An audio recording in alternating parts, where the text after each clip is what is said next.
কালী পুজোতে ভাতৃ দ্বিতীয়া করেছেন সব? আচ্ছা বলুন তো, ভাই ফোঁটা প্রথম কে কাকে দিয়েছিল? জোরে বলবেন। কাকে দিয়েছিল? যমুনা দিয়েছিল যমকে। ওদের বাবার নামটা কি? সূর্যদেব। সূর্যের কন্যা যমুনা যমকে দিয়েছিল প্রথম ফোঁটা। আচ্ছা বাবা, একটু তত্ত্বটা বলে দিয়ে যাই, কখন থেকে ভাই ফোঁটা শুরু হলো বলে দিই। কার্তিক মাসে শুক্লপক্ষের দ্বিতীয়াতে। কেন শুরু হলো? আসলে সূর্যদেবের কন্যা যমুনা সে দেখতে খুব কালো ছিল, এত কালো তার বাবার খুব চিন্তা হয়ে গেল তোর বিয়ে দেবো কি করে। কিন্তু যমুনা বলল, বাবা তোমাকে দুঃখ করার দরকার নেই। বলে কেন? আমি না নিজে আমার বর জোগাড় করে নেব। এখনকার যুগের মতো নয় যে হোয়াটসঅ্যাপ ফেসবুকে জোগাড় করে নেবে। তখনকার নিয়ম হচ্ছে যমুনা বলল আমি জোগাড় করে নেব। যমুনা কি করলো মা? ধ্যান করলো। কার? ভগবান নারায়ণের। নারায়ণ বলল, যমুনা তুমি কি চাও? আমি তোমাকে পতিরূপে পেতে চাই। ভক্ত যদি ভগবানকে কাই মনে ডাকে, ভগবানের সাধ্য নাই তার মনের ইচ্ছা না পূরণ করে। এই জন্য লক্ষ্য করুন, বলে আমি তোমার পতি হব। বিয়ে করলো নারায়ণকে। যেদিন প্রথম যমুনা নারায়ণকে বিয়ে করে ওই সূর্যদেবের বাড়ি এলো, সেই দিনটা ছিল কার্তিক মাসের দ্বিতীয়া শুক্লপক্ষ। সেই দিন যমুনা একটা ডালা সাজিয়েছিল, তাতে পান রেখেছিল, দুর্বা ঘাস রেখেছিল, ধান রেখেছিল, আর রেখেছিল কি? মিষ্টি রেখেছিল, কি? দই। তার সঙ্গে রেখেছিল কি? আরো সুন্দর সুন্দর ফলমূল এনে কি করেছিল? প্রথমে নারায়ণের চরণে দিয়েছিল। তারপর সেই ডালাটা তার ভাইয়ের কাছে নিয়ে গিয়ে চন্দনের ফোঁটা দিয়ে বলল, ভাইয়ের কপালে দিলাম ফোঁটা, জমের দুয়ারে পড়লো কাঁটা। তাহলে কোন দিন কে প্রথম দিয়েছিল? যমুনা। আচ্ছা কাকে প্রথমে চরণে দিয়েছিল? জোরে বলুন। নারায়ণকে। তাহলে এবার হাত তুলে বলুন তো, এবছর যারা ভাই ফোঁটা দিয়েছেন তারা জমের দুয়ারে কাঁটা ফেলতে বললেন, আগে যাকে যে কাঁটা ফেলবে তার ব্যবস্থা করেছেন? মানে নারায়ণের চরণে থালাটা দিয়েছেন, তারপর ভাইকে ফোঁটা দিয়েছেন, না শাড়ি পাবার লোভে তাড়াতাড়ি দিয়ে দিয়েছেন? কোনটা দিয়েছেন? জোরে বলুন। কেউ দিয়েছেন? তাহলে আপনারা এই তত্ত্বটা জেনে দিন, আগামী বছর থেকে যখন ভাই ফোঁটা দেবেন শাস্ত্রের নিয়ম অনুযায়ী থালাটা প্রথম নারায়ণের চরণে দেবেন। যা সাজা থাকবে, মিষ্টি, দই, হ্যাঁ, তারপর ধান, দুর্বা যা থাকবে সবকিছু ভগবানের চরণে দিয়ে তারপর ভাইকে বাধা থেকে দেবেন। কেন? জমের দুয়ারে কাঁটা ফেলবার দায়িত্ব তো ভগবানের। এখন যমরাজ বলল, যমুনা তুই কি চাস? আমাকে ফোঁটা দিলি। বলছে, দাদা আমি তোমাকে ফোঁটা দিলাম, তবে আমি যা চাইবো সেটা তোমাকে দিতে হবে। বলে কি? না আজ থেকে আগামীতে যে বোন তার দাদাকে ভাই ফোঁটা দেবে, যে দিদি তার বোনকে ফোঁটা দেবে, তার ভাই বা দাদার যেন জমের দুয়ারে কাঁটা পড়ে যায়। যম বলল, হ্যাঁ কাঁটা পড়বে। প্রথমে যদি সে থালাটাকে ভগবান নারায়ণকে অর্পণ করে তারপর তার ভাই বা দাদাকে দেয়, নিতাই গৌর হরি বল বলে তারই জমে হরি বল। এর থেকে শিখে নিলেন, আগামী বছর থেকে যারা ভাই ফোঁটা দেবেন প্রথমে থালাটা কার চরণে দেবেন? আর একটু জোরে বলুন, একটু জোরে বলুন। আচ্ছা ধান আর দুর্বা মাথায় দেন কেন? কারো জানা আছে? জোরে বলুন হ্যাঁ না না। না ধান দিয়েছে কাকিমা, মাসিমা, সবাই দিয়েছে, আমিও দিয়ে দেবো, তা বললে হবে না। ধান কেন দেওয়া হয়, দুর্বা কেন দেওয়া, একটু বুঝিয়ে দিই। আচ্ছা দুর্বা ঘাস এত বর্ষা এত রৌদ্রু মরে, জোরে বলুন মরে, জোরে বলুন মরে, যেমনকার তেমন থাকে। তাই দুর্বা ঘাসটা দিয়ে ভাই বা দাদা মাথায় কি বলেন? দিয়ে যে দুর্বা ঘাসের মতো তুই দীর্ঘজীবী হ। আর ধানটা দেয় কেন? ধান কিসের প্রতীক? ধনের প্রতীক না অন্য কিছুর প্রতীক? জোরে বলুন। ধান ধনের প্রতীক, মানে ভাই বা দাদার মাথাতে দিয়ে বলেন তুই ধনবান হ, তুই লক্ষ্মী লাভ কর। এইটার মানে হচ্ছে এইটা। আচ্ছা মা লক্ষ্মী পুজো আপনারা করেছেন? জোরে বলুন হ্যাঁ না না। আচ্ছা লক্ষ্মী পুজোতে কলা দিয়েছেন? জোরে বলবেন। লক্ষ্মী পুজোয় যে কলা দিয়েছেন তিনি ভুল করেছেন। কলার দাম বেড়ে গেছে, ঠিক দামি কলা বলেছে। না না, মজা করার লোকও আছে, আমার ভাইগুলো জানতে পেরেছে, আস্তে আস্তে বুঝিয়ে দিই। লক্ষ্মী পুজোতে কলা দিতে নাই। কেন কলা দিতে নাই আগে জেনে নিন, তারপর দেবেন না। যদি কোনো ব্রাহ্মণ মণ্ডলী থাকে যিনি পুজো করেন তাকে জিজ্ঞেস করবেন লক্ষ্মী পুজোতে কলা দিতে নাই কেন? লক্ষ্মীর স্তন যুগল থেকে কলা সৃষ্টি হয়েছে, তাই লক্ষ্মী পুজোতে কলা দিতে নাই। দেখবেন যারা ফর্দ তৈরি করে লক্ষ্মী পুজোর ফর্দ, ওই জায়গাতে দেখবেন কোজাগরী পূর্ণিমা পুজোর সময় লক্ষ্মী পুজো হয়, তখন সেই ফর্দতে কোনো ঠাকুরমশাই দেখাতে পারবে না কলা একার কলা লেখা আছে। লেখা আছে বানানটা আলাদাভাবে, কয়কার লয়কার কোলা। ওখানে ক লয়কার কলা নেই, কি লেখা আছে? কয়কার লয়কার কোলা। কোলা মানে কি? তালের আঁটি, তালের অঙ্কুর, তালের শাঁস, ওইটা হচ্ছে কলা। তবে আপনার লক্ষ্মী পুজোয় কলা দেবেন কখন দেবেন? লক্ষ্মী এবং নারায়ণ যখন যুগলে থাকবে তখন কলা দেবেন।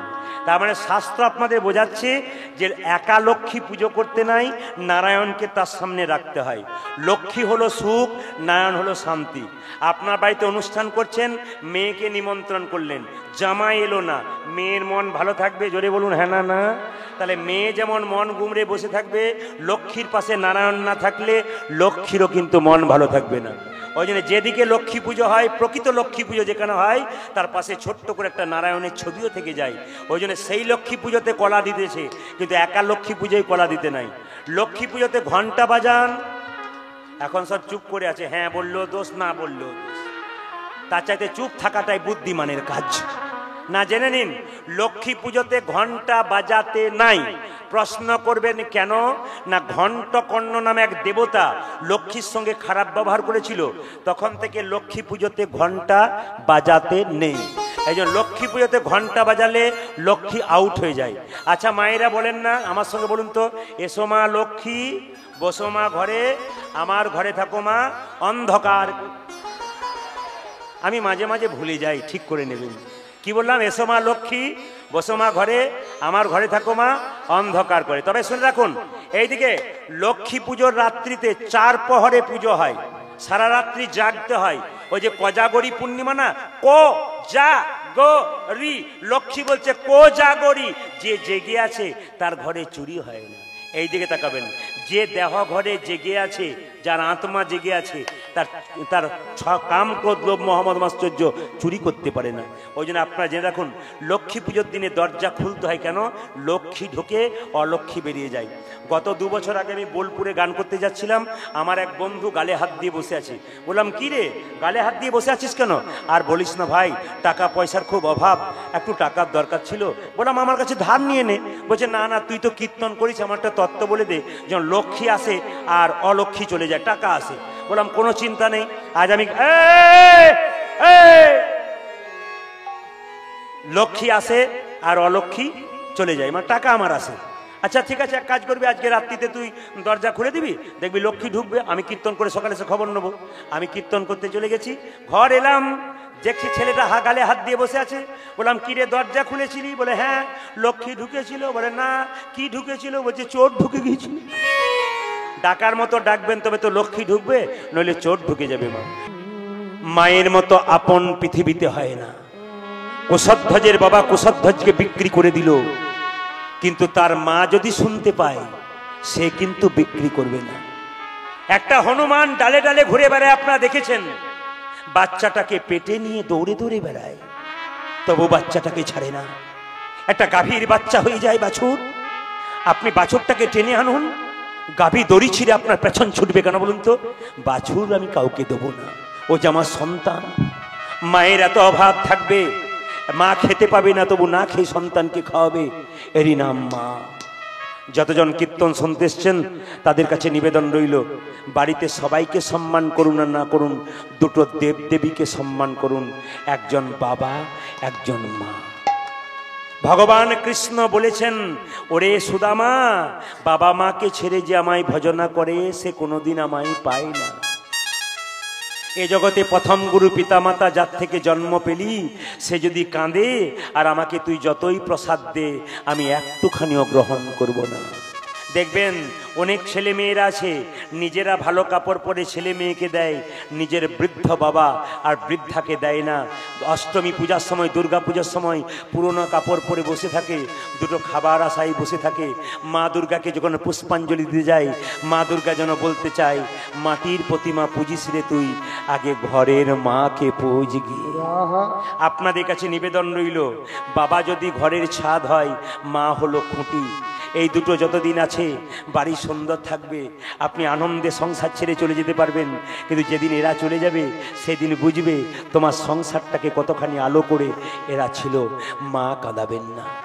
যারা রাত্রিবেলায় কীর্তন শুনতে এসছেন বহু দূর থেকে, আপনাদের কাছে নিবেদন রইল, আপনারা যখন বাড়ি যাবেন তখন দেখবেন বাড়ির সবাই ঘুমোচ্ছে, একজন কিন্তু দরজা খুলছে আর বেরোচ্ছে, তিনি হলেন মা।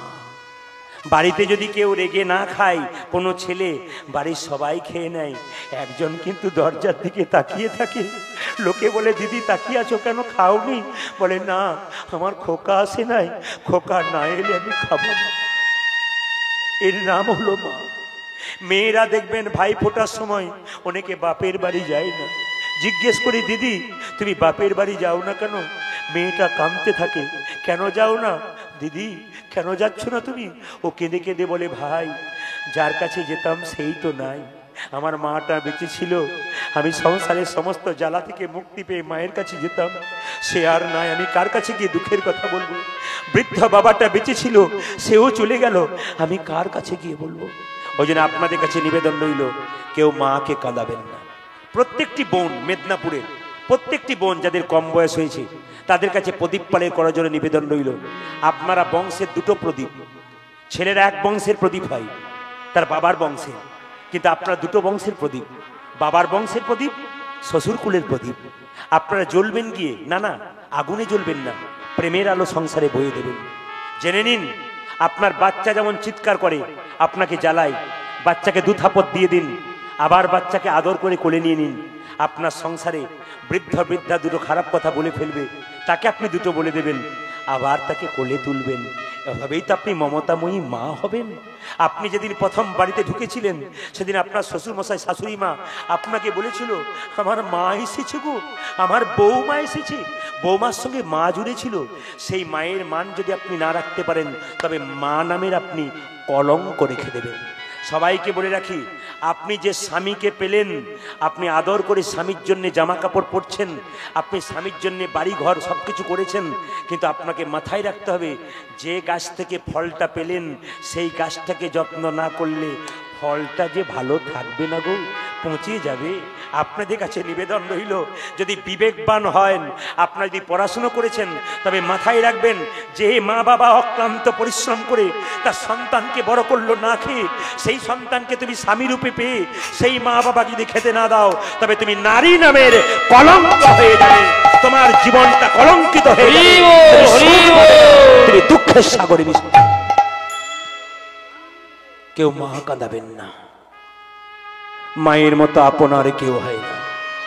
সবচেয়ে লজ্জার ব্যাপার কি জানেন?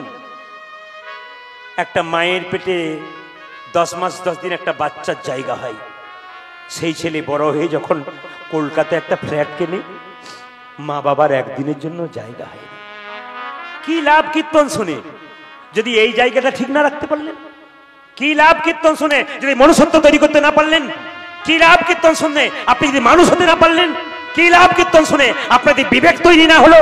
তবে হ্যাঁ, আজকে যদি আপনি কাউকে না দেন, আপনার যে ছেলেটা বড় হচ্ছে না, ও একদিন আপনাকে ঘাত ধরে ঘর থেকে বের করবে। সেই দিন বুঝবেন। অনেক মেয়েরা আমার কাছে বলে, মায়েরা, বাবা আমার ছেলে খেতে দেয় না। আমি জিজ্ঞেস করি, কিছু মনে করবেন না মা, আপনার শ্বশুর শাশুড়িকে আপনি দিয়েছিলেন? তখন মাথাটা নিচু করে থাকে। বলুন, মাথাটা নিচু করে থাকে কেন? দেয় নাই বলে পায় নাই। আপনি দেবেন, ঈশ্বরের বিচার সমান আছে, আপনিও পেয়ে যাবেন। দীক্ষা মানে কি? দিয়ে খা। যে দীক্ষা নেয় ভগবানকে দিয়ে তারপর খায়, এর নাম দীক্ষা। এই যে দীক্ষা আপনারা নেবেন গুরুর কাছ থেকে। আপনাকে একটা ছোট্ট কথা বলতে চাই। একজন ভক্ত তার গুরুকে জিজ্ঞেস করছে, মন্ত্র বই থেকে মুখস্থ করলে কেমন হয়? আস্তে, আপনারা সবাই তো গুরুর কাছে মন্ত্র নিয়েছেন, জোরে বলুন হ্যাঁ না না। কিন্তু রামকৃষ্ণ ঠাকুর একজন বড় ভক্ত ছিল, তার নাম বিবেকানন্দ, যার ছোটবেলায় নাম ছিল নরেন।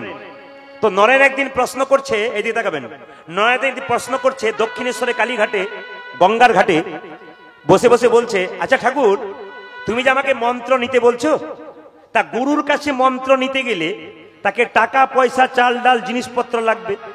তা আমি বলছিলাম কি, গুরুর কাছে মন্ত্র না নিয়ে যদি কোনো বইতে মুখস্থ করে মন্ত্র নেওয়া যায়, তাহলে কি কৃপা পাওয়া যায় না? সঙ্গে সঙ্গে ঠাকুর বলল, হ্যাঁ রে, বইতে মুখস্থ করে মন্ত্র বললে তাও ভগবান পাবি, আর গুরুর কাছ থেকে নিলেও ভগবান পাবি। বইতে মুখস্থ করলেও মন্ত্র নিলে ভগবান পাবি, আর গুরুর কাছ থেকে নিলেও ভগবান পাবি। তো বলে, আমি বুঝতে পারলাম না। সঙ্গে সঙ্গে রামকৃষ্ণ পরমহংসদেব নরেনকে বলল, নরেন এক কাজ কর, ওই যে দেখতে পাচ্ছিস গঙ্গাতে কি আসছে, একটা ডিঙ্গি নৌকা। বলছে এই ডিঙ্গি নৌকাটা এখান থেকে চন্দননগর যেতে কত সময় লাগবে? বলছে এখান থেকে চন্দননগর যেতে 1 ঘন্টা 4 ঘন্টা সময় লাগবে। নরেনকে রামকৃষ্ণদেব বলল, আচ্ছা নরেন, তার পেছনে কি আসছে? বলে স্টিমার আসছে, ওটার সময় কত লাগবে? বলছে ওটা মোটামুটি 1 ঘন্টাতে চলে যাবে। আচ্ছা, স্টিমারের সঙ্গে যদি ডিঙ্গি নৌকাটাকে বেঁধে দেওয়া হয় তবে ও কত তাড়াতাড়ি যাবে? বলে স্টিমার যত তাড়াতাড়ি যাবে ডিঙ্গি নৌকা তত তাড়াতাড়ি যাবে। আমাদের দেহটা হলো ডিঙ্গি নৌকা আর গুরুর দেহটা হলো স্টিমারের মতো। যদি আমাদের ডিঙ্গি নৌকা রূপী দেহখানা গুরুরূপী স্টিমারের মধ্যে বাঁধতে পারি তবে আমরাও নিতাই গৌর হরি বল বলে তারা। এই জন্য আপনাদের কাছে নিবেদন রইল, যারা যারা গুরু মন্ত্র নিয়েছেন তারা ভালো করেছেন, যারা নেন নাই তাদের জন্য বলি, গুরু মানে কি? গু মানে অন্ধকার, রু মানে আলো। যিনি অন্ধকার থেকে আলোর মধ্যে নিয়ে যান তিনি হচ্ছেন গুরু। আর গুরু, ও মায়েরা, গু মানে অন্ধকার, রু মানে আলো। যিনি অন্ধকার থেকে আলোর মধ্যে নিয়ে যান তিনি হচ্ছেন গুরু। আর গুরুকে রামকৃষ্ণদেব বলল, গুরু হলো ঘটক। বলে কেমন ঘটক? একটা ছেলে আর মেয়ের বিয়ের মাঝে একজন থাকে, তাকে ঘটক বলা হয়। তা ভক্ত ভগবানের মিলনের মাঝে একজন থাকে, তিনি গুরু। তবে জেনে রাখুন আপনারা, যারা গুরু মন্ত্র নেন নাই, থালা থালা আপেল কলা মন্দিরে নিয়ে যাবেন, ভগবান একটাও গ্রহণ করবে না। কেন না? যে দেহ গুরুমন্ত্র নিয়ে শুদ্ধ হয়নি, গোবিন্দ সে দেহে সেবা গ্রহণ করে না। এই জন্য যারা এখনো বাকি আছেন তারা গুরুমন্ত্র নিয়ে নেবেন, আর যারা নিয়েছেন তারা তো ভালো করেছেন। তবে হ্যাঁ, যারা গুরুমন্ত্র নিয়েছেন বা নেবেন, আপনি ডাক্তার দেখাবেন, শরীরে রোগ হয়েছে, পাকা ডাক্তার দেখাবেন না কাঁচা ডাক্তার দেখাবেন? আপনি পাকা ডাক্তার দেখাবেন। আপনার জীবনে আপনি গুরু করবেন, তাহলে আপনাকে মাথায় রাখতে হবে গুরুকে পাকা গুরু করতে হবে। বাজার থেকে একটা 100 টাকার জিনিস কিনছেন আর 50 বার বিচার করছেন নেবো কি নেবো না, সেরকম আপনি জীবনে গুরু করতে গেলে আপনাকে বিচার করতে হবে আমার সারাটা জীবন যে চালাবে তাকে পাকা লোক করতে হবে। এই জন্য রামকৃষ্ণ পরমহংসদেব বলছে, গুরু যাকে তাকে করো না, গুরু 2 প্রকার, একটা কাঁচা একটা পাকা। কাঁচা গুরুকে মন্ত্র দেবার আগে চুক্তি করে যে ঠাকুর মন্ত্র নেব নে, দক্ষিণা কি লাগবে?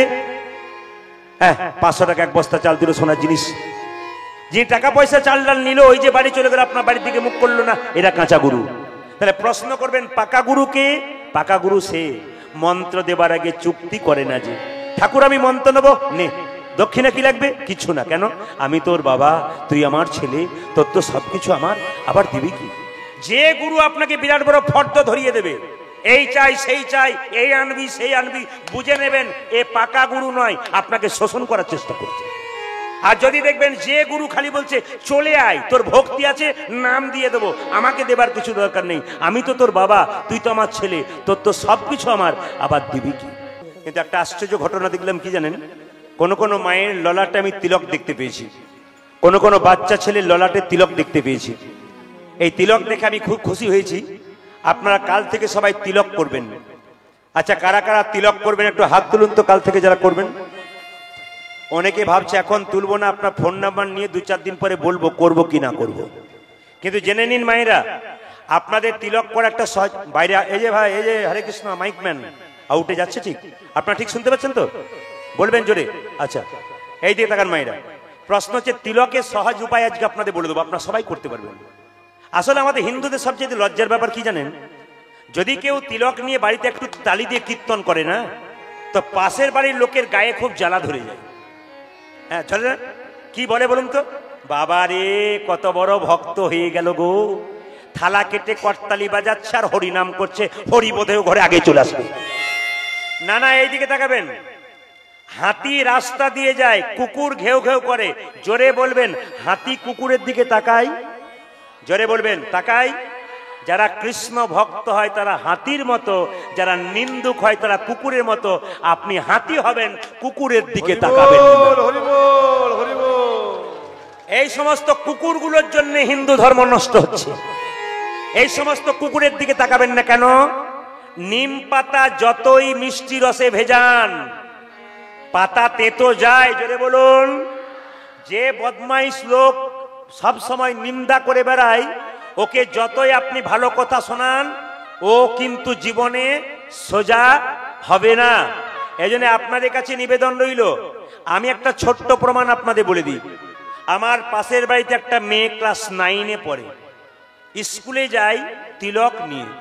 আমি একদিন জিজ্ঞেস করলাম, খুকি এত সুন্দর তিলক পরে শাড়ি পরে স্কুলে যাচ্ছিস, বেশ সুন্দর লাগছিল তোকে। বলছে, কাকু আপনার কীর্তন শুনে শুনে আমার মুখস্থ হয়ে গেছে। আমার মাঝে একবার মনে হলো কি জানেন? বলে কি? যদি আমি তিলক পরে কলেজে যাই, আমার দেখে আরো 5টা মেয়ে যদি নেয়, তবে আমাদের সনাতন ধর্ম বাঁচবে। আপনারা অবাক হয়ে যাবেন, ওই মেয়েটা 3 মাস পর তিলক মুছে দিয়েছে। আমি জিজ্ঞেস করলাম, খুকি তিলক মুছলি কেন? ওই মেয়েটা আমার পায়ে ধরে কাঁদছে, কাকু হিন্দু ধর্মকে আপনি বাঁচাতে পারবেন না, সনাতন ধর্মকে বাঁচাতে পারবেন না। বলে, কেন রে, কি হয়েছে বলবি তো? বলছে, কাকু আমি যখন প্রথম তিলক নিয়ে আমি কলেজ স্কুলে যেতাম, তখন আমাদের হিন্দুদের মেয়েগুলো চিৎকার করে বলতো, বাবা বৈষ্ণবী হয়ে গেলি দেখবি তোর বিয়েই হবে না। এটা হাসি নয়, আমাদের লজ্জা। লজ্জা লাগা উচিত এই সমস্ত মেয়েদের, এরা করছে কি। আবার বলছে, কাকু ওগুলো বলেছিল বলে আমি কান্দি নাই।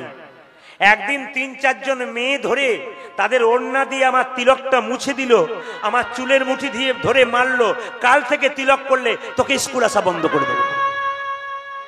আমরা কোন জায়গায় পৌঁছাচ্ছি? আমরা কোন বর্বরতার জায়গায় পৌঁছাচ্ছি? আপনাদের কাছে নিবেদন রইল, তিলক যদি আমার মতো নিতে আপনাদের লজ্জা করে, একটা তিলকের কথা বলবো, আপনার তিলক নেবেন। এই যে তুলসী গাছে প্রত্যেকদিন জল ঢালেন না, তো জল ঢালতে ঢালতে তুলসী গাছটার নিচে যে মাটিটা রয়েছে, সেই মাটিটা আপনি, এই যে আমাদের হাতে 5টা আঙ্গুল আছে, এটা হচ্ছে বৃদ্ধাঙ্গুষ্ঠী, এটা হচ্ছে তর্জনী, এটা হচ্ছে মধ্যমা, এটা হচ্ছে অনামিকা, এটা হচ্ছে কনিষ্ঠা। তো মাথায় রাখবেন, এই আঙ্গুলটার নাম অনামিকা কেন হলো? এই আঙ্গুলটা ভগবানের আঙ্গুল। যারা যারা গুরুমন্ত্র নিয়েছেন তারা জানেন যে গুরুমন্ত্র ভজনা করবার সময় কোন আঙ্গুলটা কাজে লাগে? জোরে বলুন হ্যাঁ না না। এই আঙ্গুলটা কাজে লাগে। যখন আপনি তুলসী পাতা গোবিন্দের চরণে দেবেন, এই আঙ্গুলটা কিন্তু লাগাতে হবে আপনাকে। আপনি বাতাসা দেবেন গোবিন্দের চরণে, এই আঙ্গুল লাগাতে হবে। একটুখানি চিনি দেবেন, আপনাকে এই আঙ্গুল লাগাতে হবে। এই আঙ্গুলটা ছাড়া কিন্তু ভগবানের সেবা হয় না। এই জন্য যখনই তুলসী গাছে জল দেবেন, আপনারা জল দেবার সময় এই আঙ্গুলটা এরকম করে তুলসী গাছের মাটিতে নিয়ে হরে কৃষ্ণ কৃষ্ণ কৃষ্ণ হরে হরে, হরে রাম রাম রাম, শুধু একটু গাছের নিচের যে মাটিটা একটু টিকা নিয়ে নেবেন, আপনার কিন্তু তিলক নেওয়া শুরু হয়ে গেল। বাচ্চা ছেলে সাইকেলে চাপতে পারে না, প্রথমে হাফ প্যাটেলে চাপে, তারপর সিটে চাপে। সেরকম আপনারা প্রথমে হাফ প্যাটেলে চাপতে শুরু করুন, তবে তো সিটে চাপবেন। প্রথমে এরকম ফোঁটা তিলক করতে করতে এক সময় আর কোথায় কে বলছে নজর যাবে না, তখন আপনি আসল তিলক করে নিতাই গৌর হরি বল, হরি বল, হরি বল। এই দিকে তাকাবেন, ভগবান ব্রাহ্মণ বালক বৈষ্ণবের বেশ ধারণ করলো। একটু বলবেন আপনারা, ব্রাহ্মণ আর বৈষ্ণবের মধ্যে তফাৎ কি? ব্রাহ্মণ আর বৈষ্ণবের তফাৎ কি? আপনি কোন ব্রাহ্মণকে প্রণাম করেন, ঘুরে ব্রাহ্মণ আপনাকে প্রণাম করে, জোরে বলুন হ্যাঁ না না। কিন্তু কোন বৈষ্ণবকে আপনি প্রণাম করুন, দেখবেন ঘুরে আবার বৈষ্ণব আপনাকে প্রণাম জানাবে। এইটা হচ্ছে তফাৎ। ওই জন্য ব্রাহ্মণ বৈষ্ণব, মানে ব্রাহ্মণ হয়ে কেউ যদি বৈষ্ণব হতে পারে, তার তো বিরাট লাভ হয়ে যায়। ভগবান কি করলেন? নহুষ রাজা দান করছে, আর অনেক লোকের পেছনে ছোট্ট ভগবান দাঁড়িয়ে আছে, দেখলো আমাকে দেখতে পাবে না নহুষ, তাই চিৎকার করে বললো, রাজা নহুষ, রাজা নহুষ।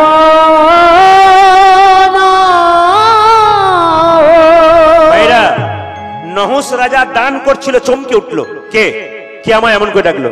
কে ডাকে আমায়? কে ডাকে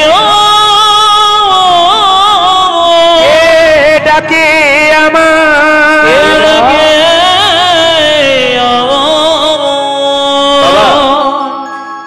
এমনি আমি আপনি ডাকলে আপনার ভেতর কাঁদবে না, কিন্তু ভগবান যদি আপনাকে কোনদিন ডাকে, আপনার অন্তর কেঁদে উঠবে। রাজা নহুষ কেঁদে কেঁদে বলছে, কে তুমি? এমনিতে কেউ রাজা বলে ডাকলে আমার হৃদয় জোড়াই, কিন্তু মন জোড়াই না, প্রাণ জোড়াই না। আজকে কে তুমি লাইনে দাঁড়িয়ে আছো, শেষ থেকে চিৎকার করে রাজা নহুষ বললে, আমার মন প্রাণ সব সঁপে দিলাম তোমার চরণে। তুমি কি দান চাও? আমি তোমাকে সব কিছু চাই, আমি দান চাই। রাজা বলল, কি দান চাও? ভগবানকে চিনতে পারলো না, বালক বেশে এসেছে। চিৎকার করে বলল, রাজামশাই আমি তোমার কাছে গাড়ি বাড়ি টাকা পয়সা দান চাই না, বস্ত্র চাই না, তোমার কাছে 3 হাত ভূমি চাই। মানে তুমি আমাকে 3 হাত জায়গা দাও। নহুষ রাজা বলছে, আরে 3 হাত কেন? তুমি আমার কাছে 3 একর নিয়ে নাও, আমি তোমাকে কিছু বলবো না। না, আমাকে 3 হাত দাও। মহাপ্রভু যখন কীর্তন করতেন হাতটা তুলে আসে। আচ্ছা, আমরা হাত তুলি কখন একটু বলবেন? রাস্তা দিয়ে টোটো অটো যাচ্ছে, ও দাদা বাজারে যাবো একটা, আসুন তো, হাত তুলি। আর হাত তুলি কখন? যখন দেখবেন কেউ জলে ডুবে যায়, উঠতে পারে না, কিছু বলতে পারে না, হাতগুলো এইরকম এরকম করে, তখন আমরা হাত তুলি। আর হাত তুলি কখন? যখন কেউ মাথায় বোঝা নিয়ে যায়, তখন হাত তুলি। তাহলে আপনাদের মনে প্রশ্ন জাগে না, মহাপ্রভু হাতটা তুলে আছে, সে কি জলে ডুবে যাচ্ছিল? জোরে বলুন হ্যাঁ না না। আচ্ছা, সে কি জলে ডুবে যাচ্ছিল? জোরে বলবেন। আচ্ছা, সে কি কোনো বোঝা নিয়ে যাচ্ছিল? না, নিয়ে যাচ্ছিল। প্রশ্ন করবেন, প্রদীপ বাবু বোঝা নিয়ে যাচ্ছিল, আমরা দেখতে পাচ্ছি না, আপনি দেখতে পাচ্ছেন? বলছে দেখার মতো চোখ থাকা চাই। জন্মের সময় দুটো চোখ হয়, একটা ডান চোখ একটা বাম চোখ। গুরু কৃপার বস্তু সাধন ভজন করে আর একটা চোখ হয়, ওই চোখটার নাম জ্ঞান চক্ষু। যেমন দেখবেন হাত যদি কেটে যায় তাহলে খালি চোখে দেখা যায়, কিন্তু হাত যদি কেটে হাড় ফেটে যায় ও খালি চোখে দেখা যায় না। কি করতে হয়? ডাক্তারের কাছে গিয়ে এক্সরে করতে হয়, ছবি করতে হয়, তারপর বোঝা যায় যে হাড় ফেটেছে কিনা জানতে পারি। ঠিক সেরকম আপনি জানতে পারবেন মহাপ্রভু হাতে বোঝা নিয়েছেন কিনা। কিভাবে বুঝবেন? না, গুরুরূপী ডাক্তারের কাছে গিয়ে কেউ যদি প্রেমরূপী নয়নের উন্মিলন করতে পারে, একমাত্র সেই ভগবান। মহাপ্রভু হাতটা তুলে আছে, তার জন্য সবাই ভাব বুঝতে পারে না। কারা বুঝতে পারে? বলছে এক ট্রাক বালিতে যদি 1 হাত চিনি ছুঁড়ে দেওয়া যায়, হরে কৃষ্ণ, 1 ট্রাক বালিতে যদি 1 হাত চিনি ছুঁড়ে দেওয়া যায়, আর চিনি আর বালি একসঙ্গে মিশিয়ে দেওয়া যায়, তবে চিনিকে কি কেউ পারে চিনিতে 1 ট্রাক বালিতে? জোরে বলবেন হ্যাঁ না না। আপনারা বলছেন না, পারবে না, কিন্তু একজন পারবে। পিপিলিকা পারে চিনিকে চিনিতে 1 ট্রাক বালিতে। এ জগতে গৌর গৌর বলে যে জন কানতে পারে, গৌরের নাম যে প্রেম ভক্তি দিয়ে করতে পারে, একমাত্র গৌরের ভাব সেই বুঝতে পারে। আচ্ছা, হাতটা তুলে মহাপ্রভু বোঝা নিয়েছেন, আপনারা কি করে বুঝবেন একটু বলে দিই। অনুভব করতে হয়। বাবা যখন মেয়ের বাড়ি যায়, আপেল কলা লেবু হরলিক্স নিয়ে যায়, ওটা মেয়ে দেখতে পায়, কিন্তু মেয়ের জন্য বাবা আর একটা জিনিস নিয়ে যায়, ওটা অনুভব করতে হয়, দেখা যায় না। কি বলুন তো? প্রেম আর ভালোবাসা। তাই মহাপ্রভু কিসের বোঝা নিয়েছে? প্রেমের বোঝা নিয়েছে। নিতাই চাঁদ হরিনাম দিতে গিয়ে 3টে জিনিস দেখলেন, 3 দিকে। একটা একটা করে লক্ষ্য করবেন কথাগুলো। তার আগে বলে রাখি, নিতাই চাঁদ বললেন যারা যারা হরিনাম করবে তারা 3টে নিয়ম পালন করবে। আচ্ছা, আমি বলবো না, ছেড়ে দেবো নিয়মগুলো, একটু বলে দিই না। আচ্ছা, হরিনাম যারা করবেন, ভগবানের প্রতি ভক্তি যারা করবেন, তাদের 3টে নিয়ম পালন করতে হবে। এটা আমার কথা নয়, কিন্তু এটা নিতাই চাঁদের কথা। প্রথম নিয়ম হচ্ছে নিরামিষ খেতে হবে। আচ্ছা, আপনারা যারা কীর্তন শুনতে এসছেন, কারা কারা নিরামিষ খান একবার হাত তুলুন তো। কিছু কিছু তুলেছে, কিছু কিছু পেছন দিকে তাকিয়ে দেখছে যে আমাদের পাড়া থেকে যারা এসছে তারা তুলছে কিনা। তাহলে ফাঁকে ফাঁকে আমিও তুলে দেবো আর কি। হরে কৃষ্ণ। তা আপনাদেরকে বলে যায়, নিতাই চাঁদ বলল নিরামিষ খেতে হবে। আপনারা খাবেন কি না খাবেন সেটা আপনাদের ব্যাপার, আমি একটু বুঝিয়ে দেবো নিরামিষ খেলে কি হয়। অনুকূল ঠাকুরের যারা ভক্ত আছেন, অনুকূল ঠাকুরের যারা বই পড়েছেন, তারা জানতে পারবেন এ জগতে যে যত ভোগী সে তত রোগী, আর যে যত ত্যাগী সে তত নিরোগী। আমাদের এলাকায় বহু বৈষ্ণব আছে, 80 বছর বয়স, সারা জীবন নিরামিষ খেয়েছে, এখনো সাইকেলে চেপে ঘুরে বেড়াচ্ছে, ডাক্তারের খাতায় নাম লেখাতে হয় না। আর দেখবেন এমন এমন আছে শুরু থেকে চালু করে দিয়েছে, আর তারা এখন লাঠি ধরে ফেলেছে, 50 পেরোই নাই। যে যত ভোগী সে তত রোগী, আর যে যত ত্যাগী সে তত নিরোগী। কলা গাছ হুড়হুড় করে বাড়ে, হুড়হুড় করে পড়ে, আর বট গাছ ধীরে ধীরে বাড়ে, বহুদিন পরে মরে। কলা গাছ কারা?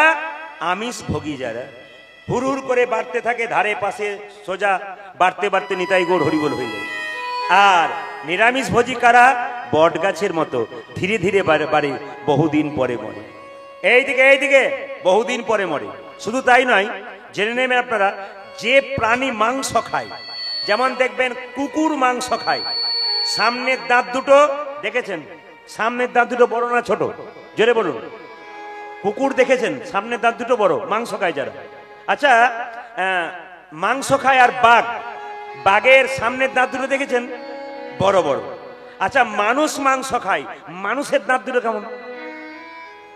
অনেকে দেখছে এমনি করে যে আমিও তো খাই, তাহলে আমার বড় হলো না। না, এখানে তত্ত্ব বলছে নিরামিষ যে যত খেতে পারবে সে বহুদিন দীর্ঘজীবী হবে, আর যত নিরামিষ খাবেন ভগবানের প্রতি ভক্তি জন্মাবে।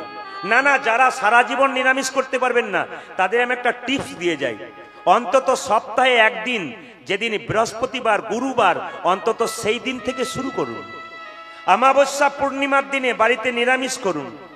একাদশীর দিনে একাদশী পালন করতে যদি নাও পারেন সেই দিনটা নিরামিষ শুরু করুন। কেন? ক্লাস 1-এ ভর্তি হবেন তবে তো আপনি 10-এ যাবেন, আগে স্কুলে ভর্তি হতে শুরু করুন। আর যেদিন বৃহস্পতিবার প্রত্যেকটা হিন্দুর বাড়িতে নিরামিষ হবে, আর যদি সেই দিন কোনো বাড়িতে নিরামিষ না হয় ওটা হিন্দুর বাড়ি নয়, ওটা অন্য জাতের বাড়ি বলে বিবেচনা করা যায়। তাহলে নিতাই চাঁদের কথা অনুযায়ী নিরামিষ খেতে হবে। দ্বিতীয় নিয়ম হচ্ছে, তিনি বললেন দ্বিতীয় নিয়ম হচ্ছে মিথ্যে কথা বলা ছাড়তে পারে। আচ্ছা, কারা কারা মিথ্যে কথা বলা ছাড়তে পারবেন হাত তুলুন তো। হ্যাঁ, দেখুন এক আধজন তুলেছে, সামনে মনে মনে ভাবছে আমাদের তো না তুলে উপায় নাই। এই দিকে তাকান। মিথ্যে কথা বলা ছাড়তে আমরা কেউ পারবো না, তবে শাস্ত্র বলল, পণ্ডিত বলল আমাদের প্রয়োজনে মিথ্যে কথা বলা যায়। যেমন একজন লোক একজনকে মারবে বলে এই পথ দিয়ে লাঠি নিয়ে তেড়ে যাচ্ছে, ওই লোকটা একটা বাড়িতে ঢুকে গেল বাঁচাও বলে। এখন যে লোক মারতে যাচ্ছে সে যদি বাড়ির লোককে বলে ভাই এখানে লোকটা ঢুকলো, তখন আপনাকে বলতে হবে না না এখানে আসেনি তো। একজনের জীবন বাঁচানোর তাগিদে কখনো কখনো মিথ্যার আশ্রয় দিতে হয়। কিন্তু এখানে শাস্ত্র বলল মায়েরা, সত্য যদি করেন, আপনি সত্য পথে থাকতে পারেন, তাহলে গোবিন্দ চরণ অবশ্যই পাবেন। আমরা মিথ্যার পথে থাকি বলে আমরা গোবিন্দ চরণ পাই না। এই জন্য যতটা পারবেন সত্যের পথ ধরবেন, দেখবেন গোবিন্দের কৃপা তো আপনাকে আপনা আপনি হয়ে যাবে। তাহলে মিথ্যা কথা বলা আপনারা ছাড়তে পারবেন না। দিনের মাথায় 100টার মধ্যে 99টা বলি, কোনদিন আবার 100টা হয়ে যায়। যেমন দেখবেন ঈশ্বরচন্দ্র বিদ্যাসাগর একটা বই আছে বর্ণ পরিচয়, তাতে লেখা আছে সদা সর্বদা সত্য কথা বলিবে। না ভুল বললাম? সদা সর্বদা সত্য কথা বলিবে। একটা ছেলে সকালবেলায় পড়ছে, বাবা বলছে পড়, বলে কি সদা সর্বদা সত্য কথা বলিবে। ও ছেলে সকাল 6টা থেকে 9টা পর্যন্ত ওই একটা লাইনই মুখস্থ করছে, সব সময় সত্য কথা বলতে হয়, সত্য কথা বলতে হয়। একজন পাওনাদার এসেছে, ছেলে খেলা করছে রাস্তায়, পাওনাদার জিজ্ঞেস করছে ও খোকা তোর বাবা রয়েছে? ছেলে বলছে দাঁড়াও বাড়িতে দেখে আসি। বাড়ির ভেতর বলছে বাবা তোমাকে পাওনাদার ডাকছে। তখন বাবা বলছে বলে দে। বলে কি? বা আমি বাড়িতে নাই, বলে দে আমি বাড়িতে নাই। সঙ্গে সঙ্গে ছেলে গিয়ে বলল পাওনাদার বাবা বলল যে বাবা বাড়িতে নাই। এখন পাওনাদারের সঙ্গে কিন্তু বাবার ঝগড়া হয়ে গেল। শেষে পাওনাদারে পালিয়ে গেলে ছেলেকে জিজ্ঞেস করছে তার বাবা তুই যে সত্য কথাটা বলে দিলি?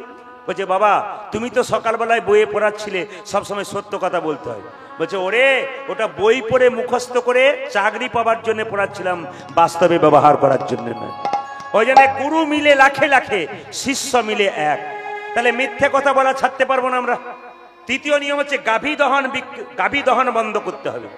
যে বাছুরটা ভুখা রয়েছে, খিদের জ্বালায় ছটফট করছে, তাকে একবার দিলেন, তারপর দড়ি দিয়ে বাঁধলেন, দুধটাকে টেনে আপনি বিক্রি করে দিলেন। না না, আপনি বিক্রয় করবেন, আবার বাছুরটাকেও বাঁচাবেন। বাছুরের জন্য পেট ভরে সেটার দিকে তাকাতে হবে। মহাপ্রভুর কথা নিতাই চাঁদ বললেন যে গাভী দহন বন্ধ করতে হবে।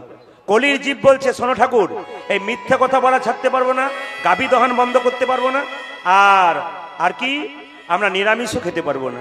মহাপ্রভুর কাছে গিয়ে নিত্যানন্দ বলল ভাই এরা নিরামিষ খেতে চায় না, মিথ্যে কথা বলা ছাড়তে চায় না, গাভী দহন বন্ধ করতে চায় না, এদের হরিনাম দেবো কি করে? মহাপ্রভু বলল দাদা এরা হলো কলির জীব, এরা কামে লিপ্ত, এদের নামে লিপ্ত করতে হবে। তাই শোনো, তুমি তো যে গ্রামে পারলে না হরিনাম দিতে, আমার সঙ্গে সঙ্গে এসো, আমি সেই গ্রামে যাব। এই কথাটা কাল তোমার দাদা বললেই কাজ হয়ে যেত। সঙ্গে সঙ্গে মহাপ্রভুকে একজন বৃদ্ধ জিজ্ঞেস করছে আচ্ছা প্রভু তুমি যে বললে যুবতীর কোল ধরতে, আমার তো চামড়া জড়ো জড়ো হয়ে গেছে, বয়স হয়ে গেছে, আমি যুবতীর কোল ধরবো কি করে? তুমি যে বললে মাগুর মাছের ঝোল খেতে, আমার তো জিভের স্বাদ নেই, আমি মাগুর মাছের ঝোল খাবো কি করে? তুমি যে বললে মিথ্যা কথা বলা ছাড়তে, আচ্ছা সেটা না হয় পারি, কিন্তু এগুলো কি করে পারবো? মহাপ্রভু সঙ্গে সঙ্গে বলল ওগো বৃদ্ধ, যারা বুঝলো না তুমি বোঝো। ধরো যুবতীর কোল, ধরো যুবতীর কোল, যুবতী বলতে মেয়েদেরকে বোঝাই। একটা মেয়ে বছরে একটা বাচ্চা জন্ম দেয়, কোনো মেয়ে একসঙ্গে দুটো তিনটে বাচ্চা জন্ম দেয়। এই যুবতীর কথা মহাপ্রভু বলে না? কোন যুবতীর কথা বলছে? পৃথিবী যুবতী, যার কোলে প্রত্যেক দিন লাখ লাখ কোটি কোটি সন্তানের জন্ম নিচ্ছে। এই যুবতীর কোল ধরে আমাদের আসতে হয়েছে, এই যুবতীর কোলে আমাদের সংসার যাপন করতে হবে। আবার এই যুবতীর কোল ধরে শ্মশানের চিতাতে নিতাই গৌর হরি বলে হয়ে যেতে হবে। তাহলে ধরো যুবতীর কোল, বাহ! মাগুর মাছের ঝোল কাকে বলে? মাইরা, আমাদের আত্মীয় স্বজন মারা গেলে তার বিরহ ব্যথায় আমরা কাঁদি, কিন্তু কোনো ভক্ত যদি হা কৃষ্ণ প্রাণ গোবিন্দ বলে কাঁদতে পারে, আর কাঁদা নয়নের জল যদি তার মুখের মধ্যে প্রবেশ করে, সেইটা হচ্ছে মাগুর মাছের ঝোল। বাহ! যেই না বলেছে বৃদ্ধ, দারুণ বলেছে ঠাকুর, দারুণ বলেছ, একবার তুমি হরিনাম দিয়ে দাও, তোমার সুদামাকা হরিনাম আমি করব। বলছে তাহলে বলবে, বলো। এরপর থেকে যখন আপনার বৃন্দাবনে যাবেন, শাস্ত্রের কথা মাথায় রাখবেন, আপনার বৃন্দাবনে গিয়ে কেউ চটি জুতো পরবেন না। প্রশ্ন করবেন কেন? না, কৃষ্ণ বৃন্দাবনে 11 বছর 56 দিন ছিল, কোনোদিন চটি জুতো পরে নাই, খালি পায়ে ঘুরে বেরিয়েছিল। ভগবানের চরণ ধুলি যে ধুলিতে মিশে আছে, তার উপর চটি জুতো দিতে নাই।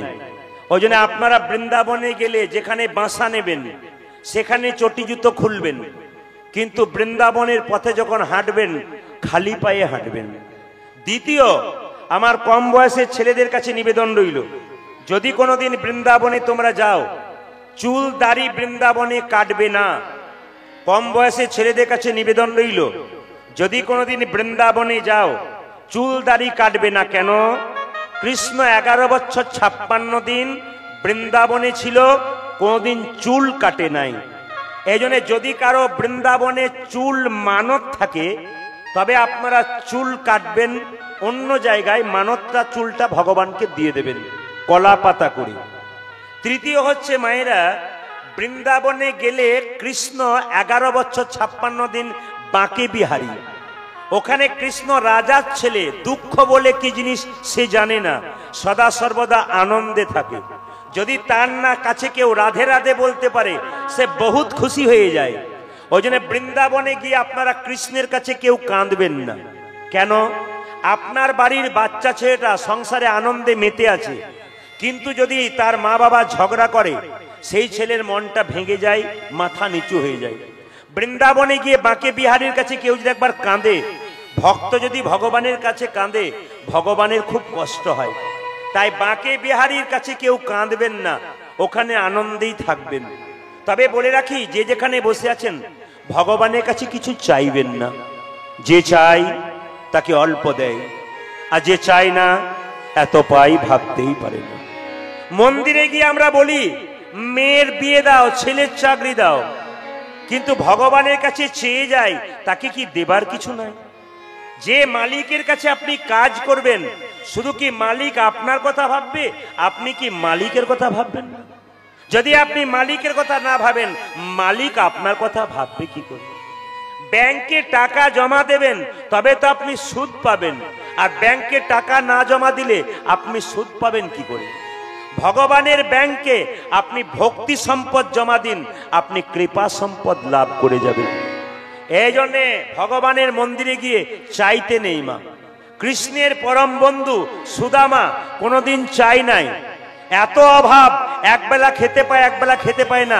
কৃষ্ণকে দেখা করতে গিয়েছিল, কৃষ্ণ সুদামাকে বলেছিল, সুদামা তুই কেমন আছিস? বলছে আমি খুব ভালো আছি।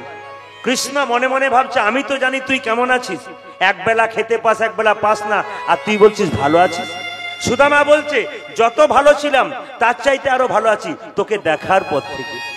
যারা ভক্ত হয় বাড়িতে কিসের অভাব ও কথা ভাবে না, গোবিন্দকে দেখলেই সব অভাব দূর হয়ে যায়।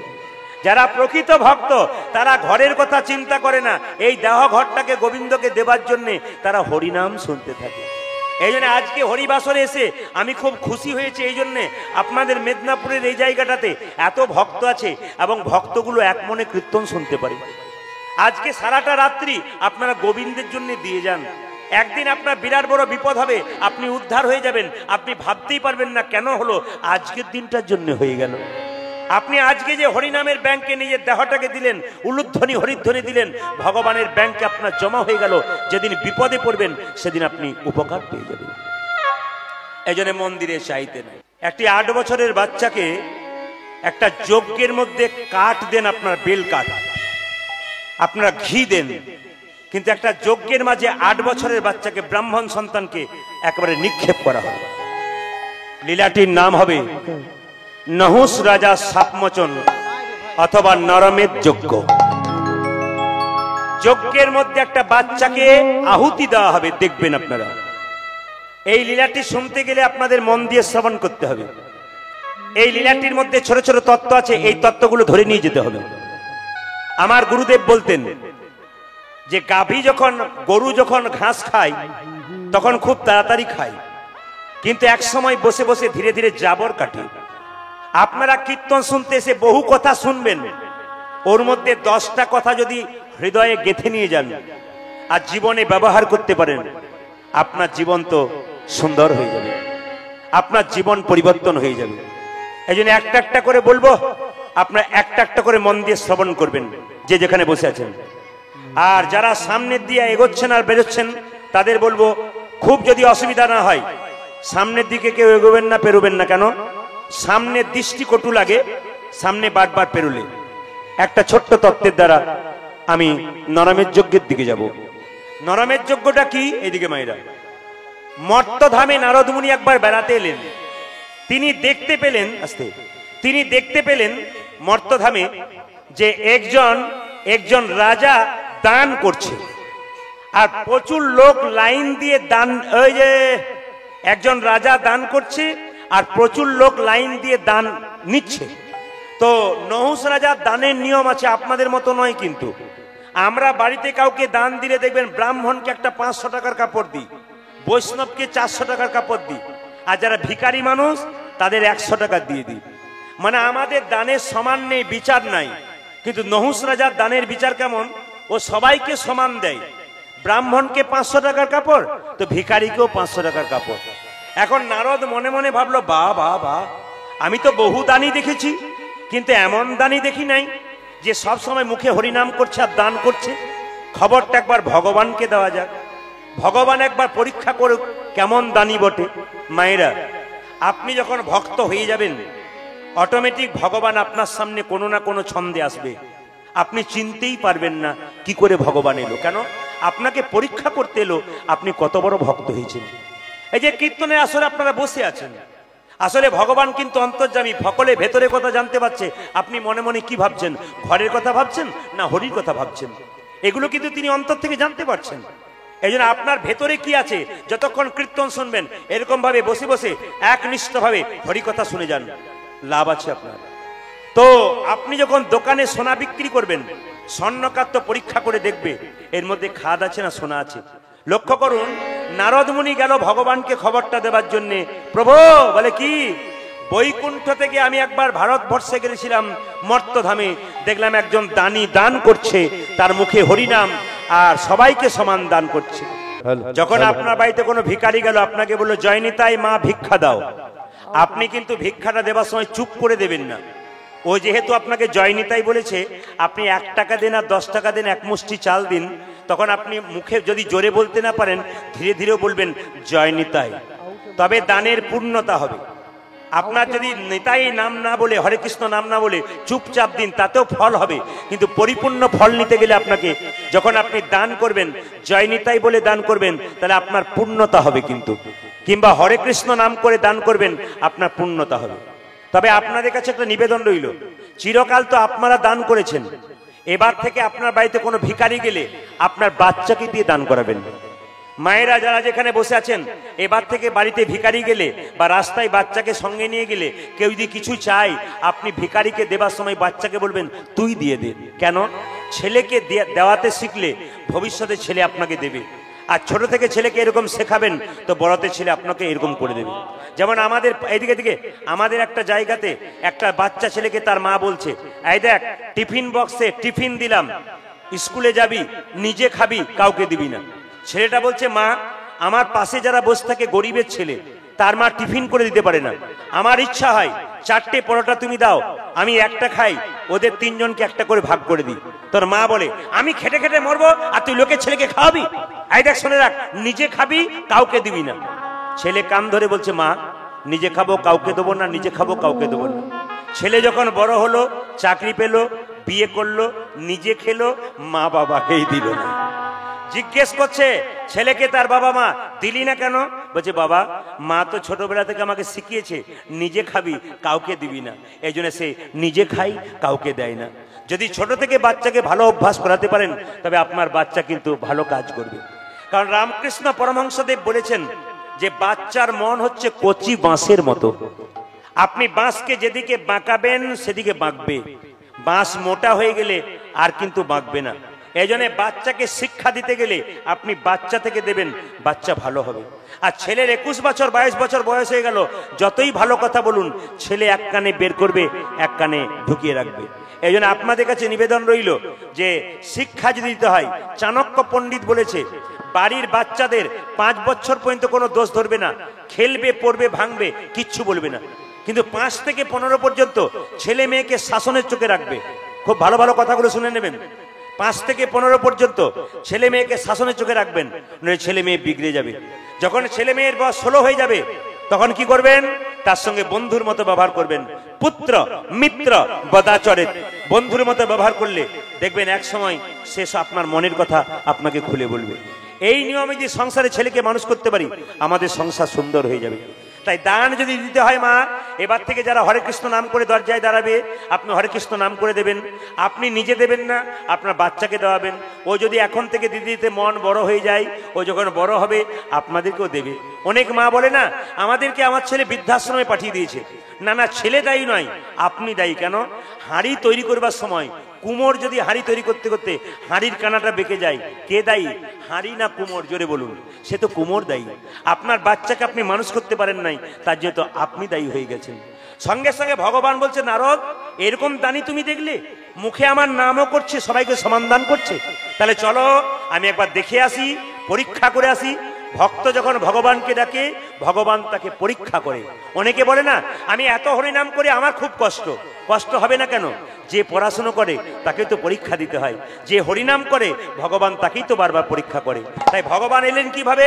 বৈষ্ণব ব্রাহ্মণের বেশ ধারণ করি, একবারে বামন রূপ, বাচ্চা ছেলে রূপ ধারণ করে। 3 হাত ভূমি চাই। না না, আমি তোমাকে 3 আকর দেবো, রাজা বলছে না, আমি 3 হাত চাই। আপনাদের দেহগুলোকে দান করতে গেলে ভগবানের কাছে হাত তুলতে হবে। একবার জোরে হাত তুলুন সবাই মিলে। হে গোবিন্দ, এই দেহ তোমার দেওয়া, এই দেহ তোমাকেই দান করলাম। জোরে বলুন, জোরে বলুন, হে গোবিন্দ। জোরে বলবেন, হে গোবিন্দ, এ দেহ তোমার দেওয়া, এ দেহ তোমার দেওয়া, তোমাতেই দান করিলাম। মানে কি? আত্মা সমর্পণ। বুঝিয়ে দিমা। দান দিলে কি হয় একটা শুনবেন। আচ্ছা, দ্রৌপদী একদিন গঙ্গাতে স্নান করতে গিয়েছিল। একজন বয়স্ক মুনি গঙ্গা জলে স্নান করছিল। কিন্তু কি হয়েছিল জানেন? হঠাৎ দেখতে পেল দ্রৌপদী 1 ঘন্টা দাঁড়িয়ে আছে, কিন্তু মুনি উঠছে না। দ্রৌপদী কেঁদে কেঁদে বলল, মুনিবর আপনি 1 ঘন্টা জলে দাঁড়িয়ে আছেন, উঠুন। মা, আমি তো উঠতেই চাইছিলাম কিন্তু উঠতে পারছি না। কেন?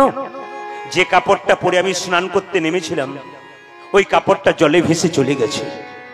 ওরে মা, তুই যদি কাপড়ে কিছুটা অংশ কেটে আমাকে দান করতে পারিস, আমি তোকে আশীর্বাদ দেব।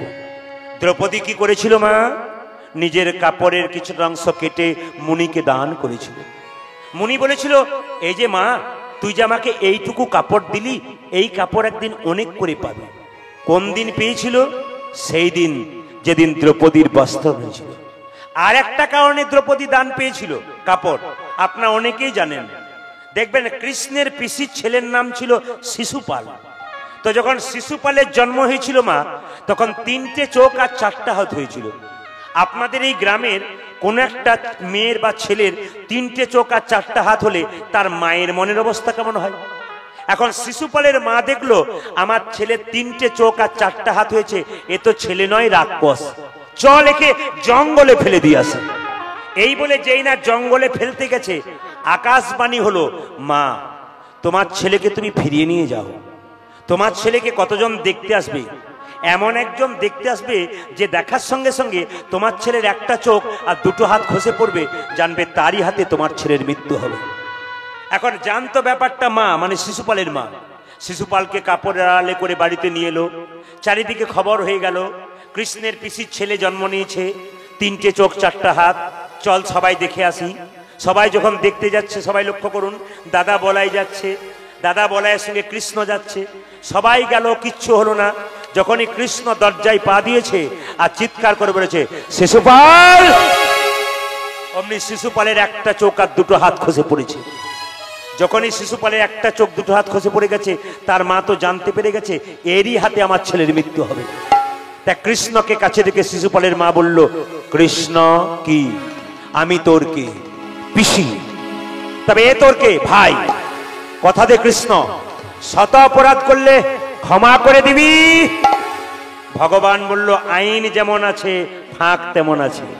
বলল, পিসি শত অপরাধ করলে ক্ষমা করব, 101 হলে বেটাকে ছেড়ে দেবো না। ভগবান কিন্তু ফাঁকে কথা রাখলেন। দেখবেন রাজ্য যজ্ঞ করেছিল ধর্মরাজ যুধিষ্ঠির, তিনি সভাপতি করলেন কৃষ্ণকে। সবাই মেনে নিল, একজন মানল না। শিশুপাল গর্জন করে উঠল, কে তুমি? তোমরা কাকে সভাপতি করেছো? এ তো ব্রজগোপীদের বসন চুরি করে চোর, এ তো ব্রজগোপীদের ননি চুরি করে চোর, এ তো লম্পট, এ তো লম্পট। ভগবান মনে মনে ভাবছে, তুই বলে যা, তোর তো 100টা বলার কথা, তারপর দেখ আমি কে বলি। বলতে বলতে যখন 101 হয়ে গেছে মা, তখন কৃষ্ণ সুদর্শন চক্র দিয়ে শিশুপালের মাথাটাকে কেটে দিল। আর যখনই শিশুপালের মাথা কেটে পড়ে গেল, কৃষ্ণের সুদর্শন চক্রে কৃষ্ণের আঙুলটা কেটে গেল। দ্রৌপদীর সামনে দাঁড়িয়েছিল, নিজের কাপড়টা টুকরো করে কেটে কৃষ্ণের আঙুলটা বেঁধে দিল। কৃষ্ণ বলল, দ্রৌপদী, এই যে তুমি এইটুকু কাপড় দিলে, এই কাপড় তুমি একদিন অনেক করে পাবে। পেয়েছিল কোন দিন মা? দ্রৌপদীর যেদিন বস্ত্রণ হয়েছিল সেদিন কাপড়টা পেয়েছিল।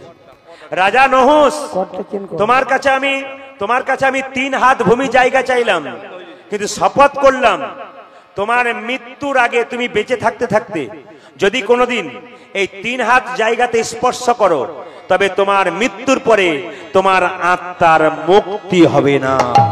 তাহলে আপনারা একটু জেনে নিন শপথটা। রাজা নহুসকে বলল, তোমাকে 3 হাত জায়গা আমি তোমার কাছে নিলাম, কিছু নেবো না, কিন্তু তুমি জীবিত থাকাকালীন যদি কোনোদিন এই 3 হাত জায়গায় স্পর্শ করতে পেরেছো, তবে কিন্তু তোমার মৃত্যুর পরে তোমার আত্মা মুক্তি পাবে না। রাজা নহুস মেনে নিল, সত্যি আমি কথা দিলাম, ওগো বালক ব্রাহ্মণ, আমি এই জায়গা কোনোদিন স্পর্শ করব না। আচ্ছা মায়েরা, বয়স হয়ে গেলে মানুষ বেশি ভুলে যায় না আরো মনে থাকে? কথা জোরে বলুন। বয়স হয়ে গেলে ভুলে যায় না মনে থাকে? জোরে বলবেন। বয়স হয়ে গেলে ভুলে যায়। রাজা নহুসের ছেলে যজাতি, একমাত্র ছেলে যজাতিকে সিংহাসনে বসিয়ে রাজা নহুসের বয়স হয়ে গেল। রাজা নহুস কি করছে?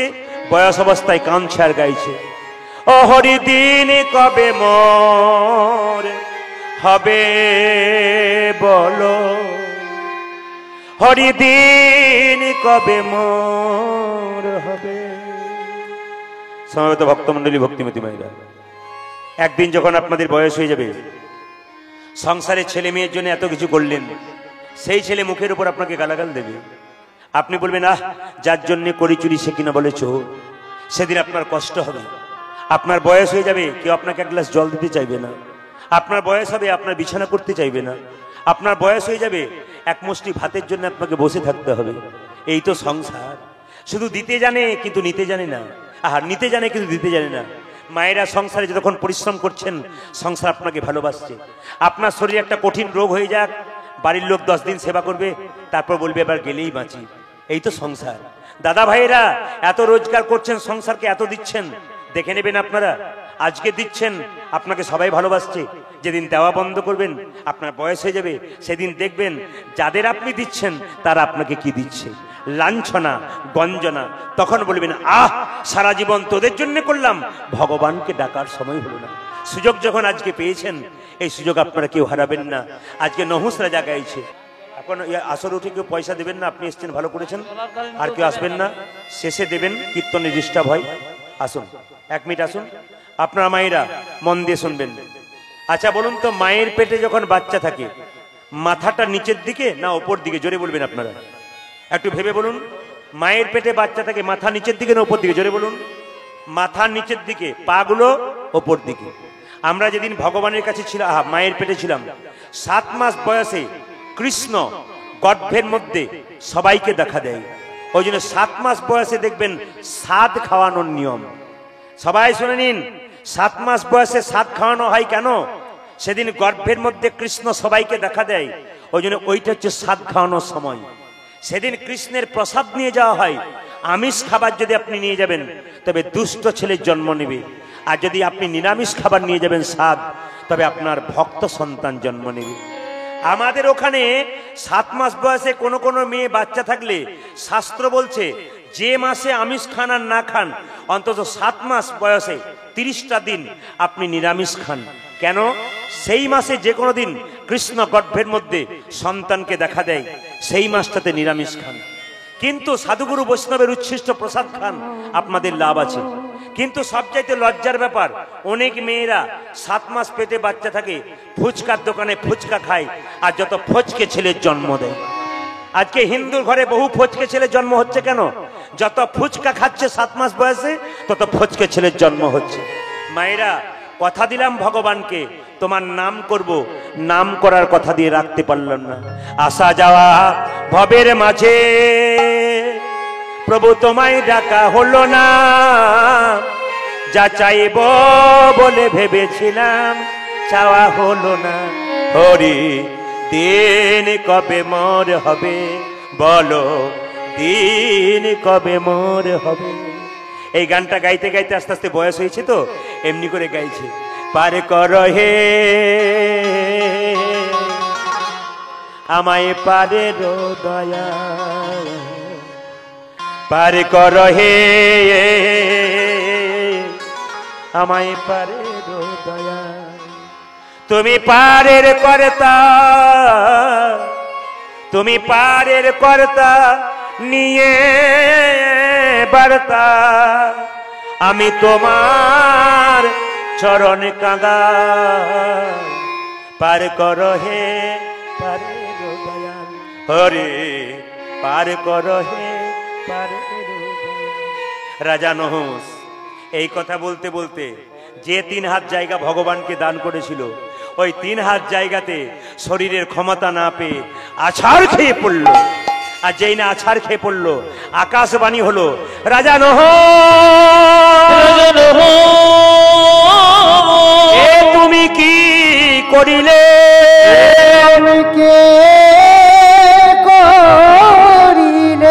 রাজা নহস তুমি ভগবানকে 3 হাত জায়গা দান করেছিলে এবং কথা দিয়েছিলে সেই জায়গায় স্পর্শ করবো না। আজ তুমি স্পর্শ করলে, আমি তোমাকে অভিশাপ দিলাম, তোমার মৃত্যুর পরে তোমার আত্মা মুক্তি পাবে না, কোন দেহ ধারণ করবে না, আকাশে ঘুরে ঘুরে বেড়াবে। চিৎকার করে বলল, প্রভু বলে দাও, বলে দাও, হে প্রভু বিধান বলে দাও, প্রভু বিধান বলে দাও। ভেতরে যদি কারো ভক্তি থাকে, ভগবান তাকে কৃপা করে, যদি অন্যায় করে ফেলে। নহুষ রাজাকে আকাশবাণী করে বলল, শোনো নহুষ, তোমার মৃত্যুর পর তোমার আত্মা মুক্তি পাবে।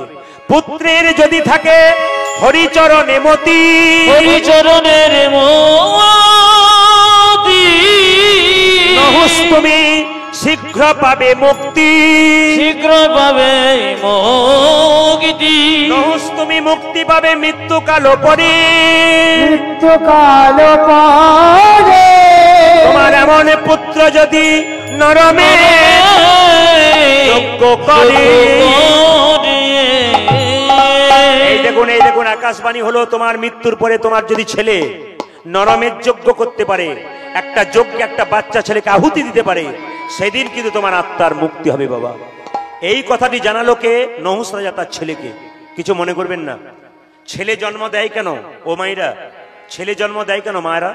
একটা কারণে, পুত্র যদি কারো থাকে, পুত্র কি করে না বাবার শ্রাদ্ধ কাজ করে, শ্রদ্ধা করে বাবাকে স্বর্গের পথটা দেখিয়ে দেয়। এই জন্য পুত্র চাই। কন্যারা পারে না যেটা, পুত্র সেটা পারে। তো নহুষ রাজার একমাত্র পুত্র, সে চিৎকার করে বলল, বাবা আমি কথা দিলাম, আমি তোমার আদেশ যদি পালন না করিতে পারি, জ্বলন্ত আগুনে আমার জীবন দিব ডারি,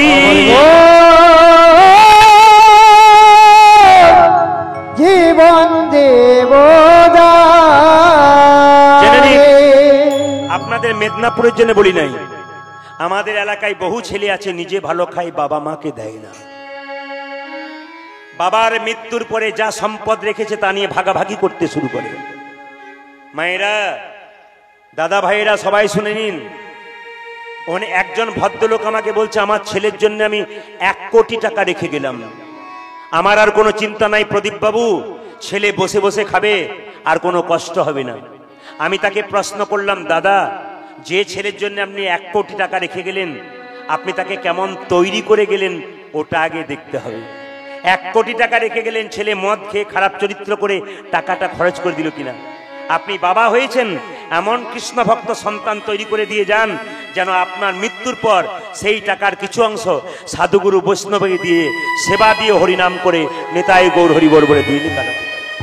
এই জন্য আজকে হরিবাসরে আপনাদের ছেলেদের জন্য, আপনাদের সংসারের জন্য একটা জিনিস চাইবো। আপনাদের জন্য কারো গাড়ি বাড়ি টাকা পয়সা চাইবো না, আপনাদের জন্য একটা জিনিস ভগবানের কাছে প্রার্থনা করে যাব। হে গোবিন্দ, যারা কীর্তন শুনতে এসছে, যারা বাইরে দাঁড়িয়ে আছে, যারা বহিরাগত এসছে, সবার জন্য একটা প্রার্থনা করব, আপনাদের প্রত্যেকের বাড়িতে একটা করে কৃষ্ণ ভক্ত সন্তান জন্ম। আপনারা প্রশ্ন করবেন, প্রদীপ বাবু আপনি কৃষ্ণ ভক্ত সন্তান চাইলেন কেন? টাকা পয়সা চাইলেন না কেন? গাড়ি বাড়ি চাইলেন না কেন? শুনে নিন কেন চাইলাম। নিমাই সচিমাতাকে বলেছিল, মা তুমি আমায় ডাকলে কেন? সচিমাতা বলেছিল, নিমাই তোর বাবার পিণ্ডটা দিয়াই। নিমাই জিজ্ঞেস করেছিল, মা পিণ্ড দিলে কি হয়? বলে 7 বংশোদ্ধার হয়ে যায়। নিমাই বলেছিল, মা পিণ্ড দিলে 7 বংশোদ্ধার হয়, কিন্তু কোন বংশে একজন কৃষ্ণ ভক্ত জন্ম নিলে তা 7 বংশ নয়, তা 14 বংশোদ্ধার হয়ে যায়। ওই জন্য আপনাদের বাড়িতে যদি কৃষ্ণ ভক্ত জন্ম নেয়, তবে তো আপনাদের 7 বংশ নয়, আপনাদের 14 বংশ উদ্ধার হয়ে যায়। লক্ষ্য করুন, একদিন নহুষ রাজা মারা গেল। আপনার তত্ত্বের দিকে তাকাবেন, একটু জোরে বলবেন, মানুষ মারা গেলে দেহটা মরে না আত্মা মরে? বলুন আপনারা, জোরে বলুন। বাহ বাহ, খুশি, আমি খুশি। মানুষ মরে গেলে তার দেহটা মরে, আত্মা মরে না। শাস্ত্র বলেছে, বাসাংসি জিন্নানি যথা বিহায় নবানি ঘিন্নাতি নরহ পরাণী তথৈব শরীরানি বিহায় জিন্নন্নানি সংজাতি নবানি দেহি। আপনারা বলবেন, প্রদীপ বাবু সংস্কৃত কথা বুঝতে পারলাম না, একটু ভেঙে দিন। যে কাপড়টা আপনি পরে কীর্তন শুনতে এসছেন, যে কাপড় পরে আমি কীর্তন করছি, ওই কাপড়টা যখন পুরনো হয়ে যাবে আমরা নতুন কাপড় পরবো। আত্মা কি করে? পুরনো দেহ ত্যাগ করে নতুন দেহে চলে যায়। তাহলে প্রশ্ন করবেন, প্রদীপ বাবু আপনি যেদিন মরে যাবেন আপনার আত্মা কোথায় যাবে? আমরা যারা কীর্তন শুনতে এসছি আমাদের আত্মা কোথায় যাবে? শাস্ত্রের কথা শুনে নিন। মানুষ যদি জন্ম নিয়ে কেউ পশুর মতো কর্ম করে, পরের জন্মে তার পশু কুলে জন্ম হয়। মানুষ কুলে জন্ম নিয়ে কেউ যদি মানুষের মতো কর্ম করে, তবে সে আবার মানুষ হয়। আর মানুষ কুলে জন্ম নিয়ে কেউ যদি মহাপুরুষের মতো কর্ম করে, তার দ্বিতীয় জন্ম হয় না, তার গোবিন্দের চরণ প্রাপ্ত হয়ে যায়। আপনারা প্রশ্ন করবেন, কেমন? যে ধানকে সেদ্ধ করে মাঠে ছড়ানো হয় তার যেমন দ্বিতীয় গাছ হয় না, যে দেহ হরিনামে সিদ্ধ হয়ে যায় তার দ্বিতীয় জন্ম হয় না, নিতাই গৌর হরি বল বলে গোবিন্দের কাছে চলে যায়। এইবার জেনে নিন, আপনি মরে যাবেন, আমি মরে যাব, আমার কর্মফল কি করে যাবে? পুষ্পের গন্ধ যেমন বাতাসে ছড়ায়, আত্মার কর্মফল আত্মা সঙ্গে করে নিয়ে চলে যায়। জেনে নিন, মানুষের প্রাণ বেরোয় কোন পথ দিয়ে? শরীরে যে এত এত পথ রয়েছে, আমি আজকে বলে যাব শ্রীমদ্ ভাগবত গীতার কথা। কি মানুষের কোন জায়গা থেকে প্রাণ বেরোয়? বলছে আমাদের শরীরে 6টা ছিদ্র আছে। ভাইরা সবাই জেনে নাও, আমাদের শরীরে 6টা ফুটো মানে ছিদ্র আছে। আপনারা গুনে নিন সবাই। 2টো কানের ছিদ্র, 2টো চোখের ছিদ্র, 2টো নাকের ছিদ্র, 1টি মুখের ছিদ্র। কটা হলো? 7টা। আর একটা পায়ু, একটা উপস্থ এই নিচের দিকে। এবার লক্ষ্য করুন, এই ওপর দিকে চোখ দিয়ে, কান দিয়ে, নাক দিয়ে, মুখ দিয়ে প্রাণ বেরোলে আপনি স্বর্গে যাবেন। যেমন দেখবেন যা চোখ দিয়ে প্রাণ বেরোয়, সে দেখবেন চোখ মেলে মরে পড়ে না, বাবা তাকিয়ে আছি গো, যেন মরে নাই।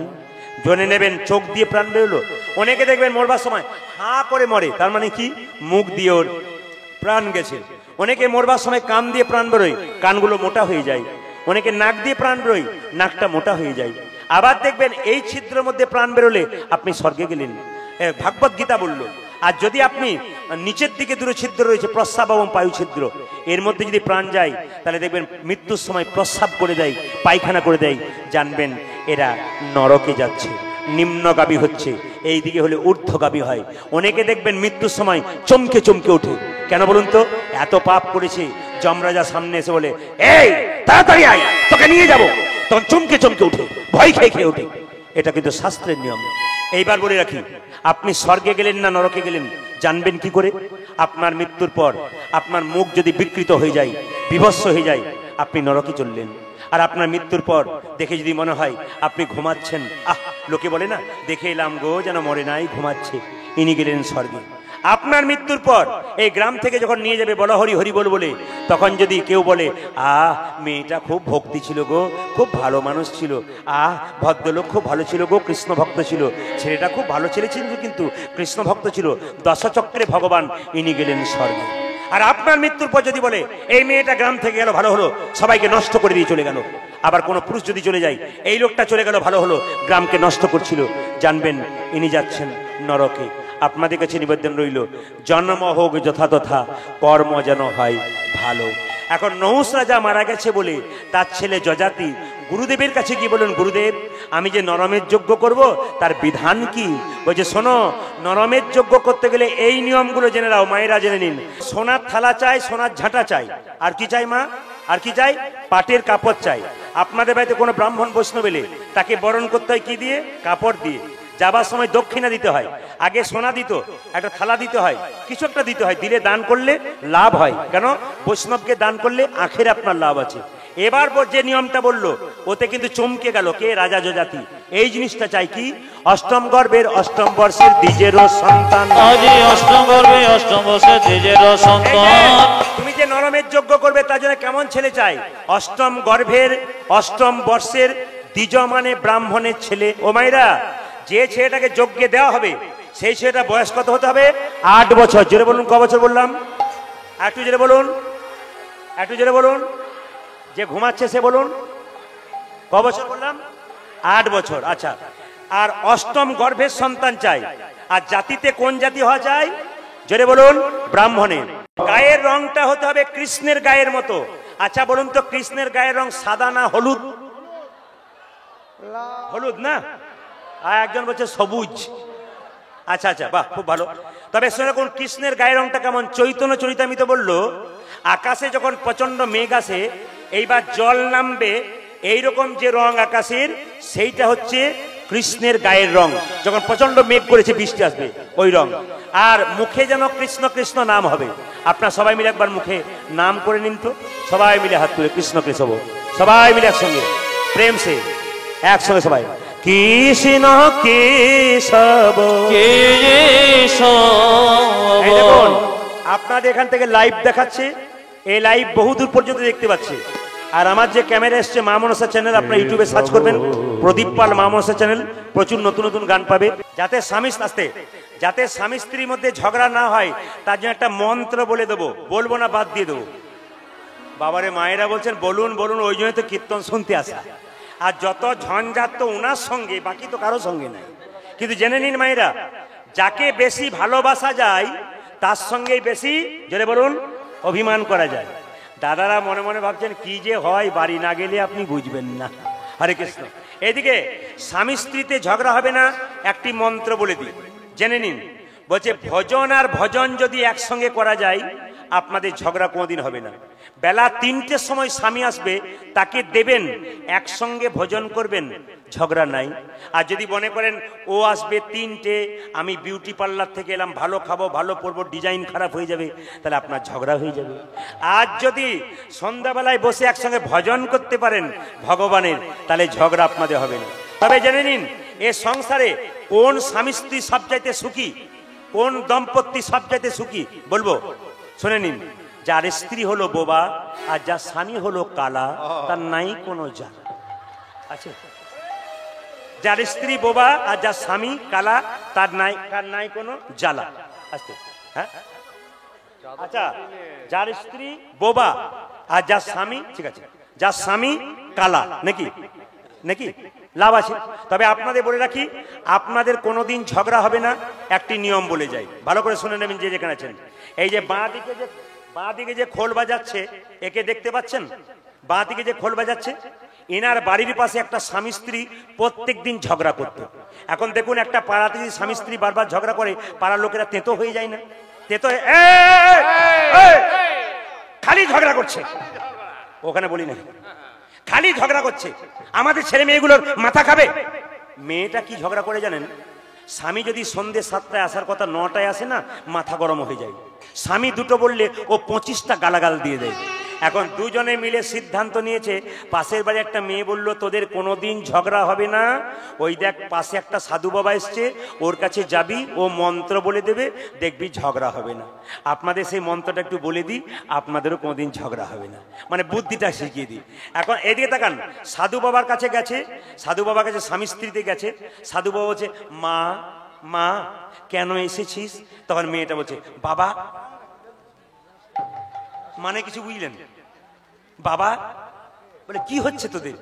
বলছে, ওর সঙ্গে খালি আমার ঝগড়া হয়।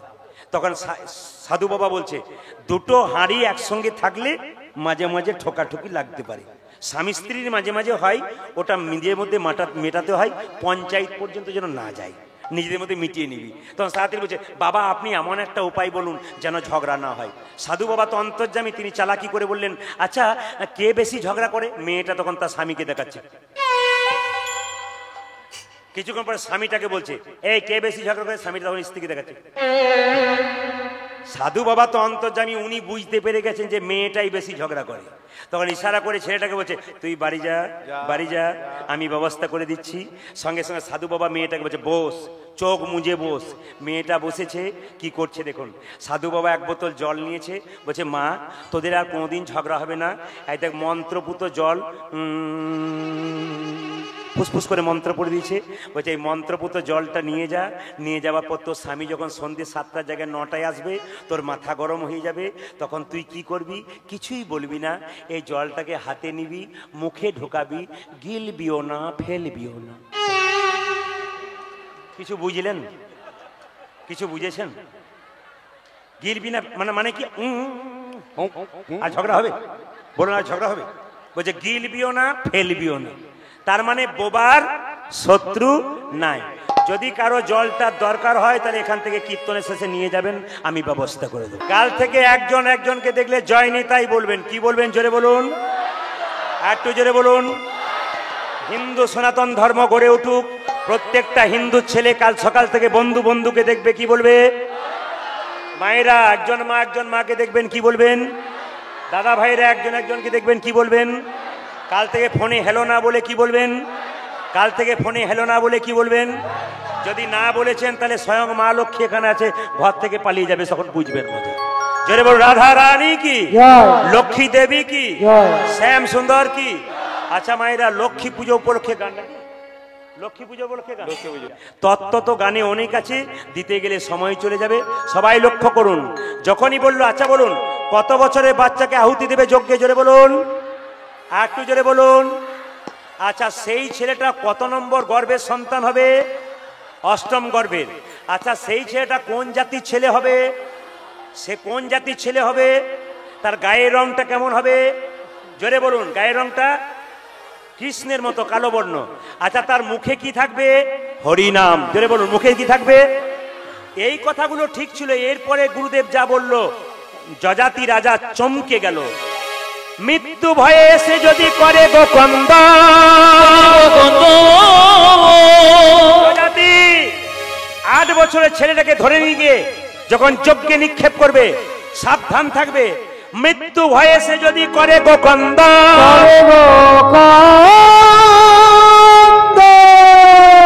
নরমেদ যজ্ঞ তার না হইবে পুরা।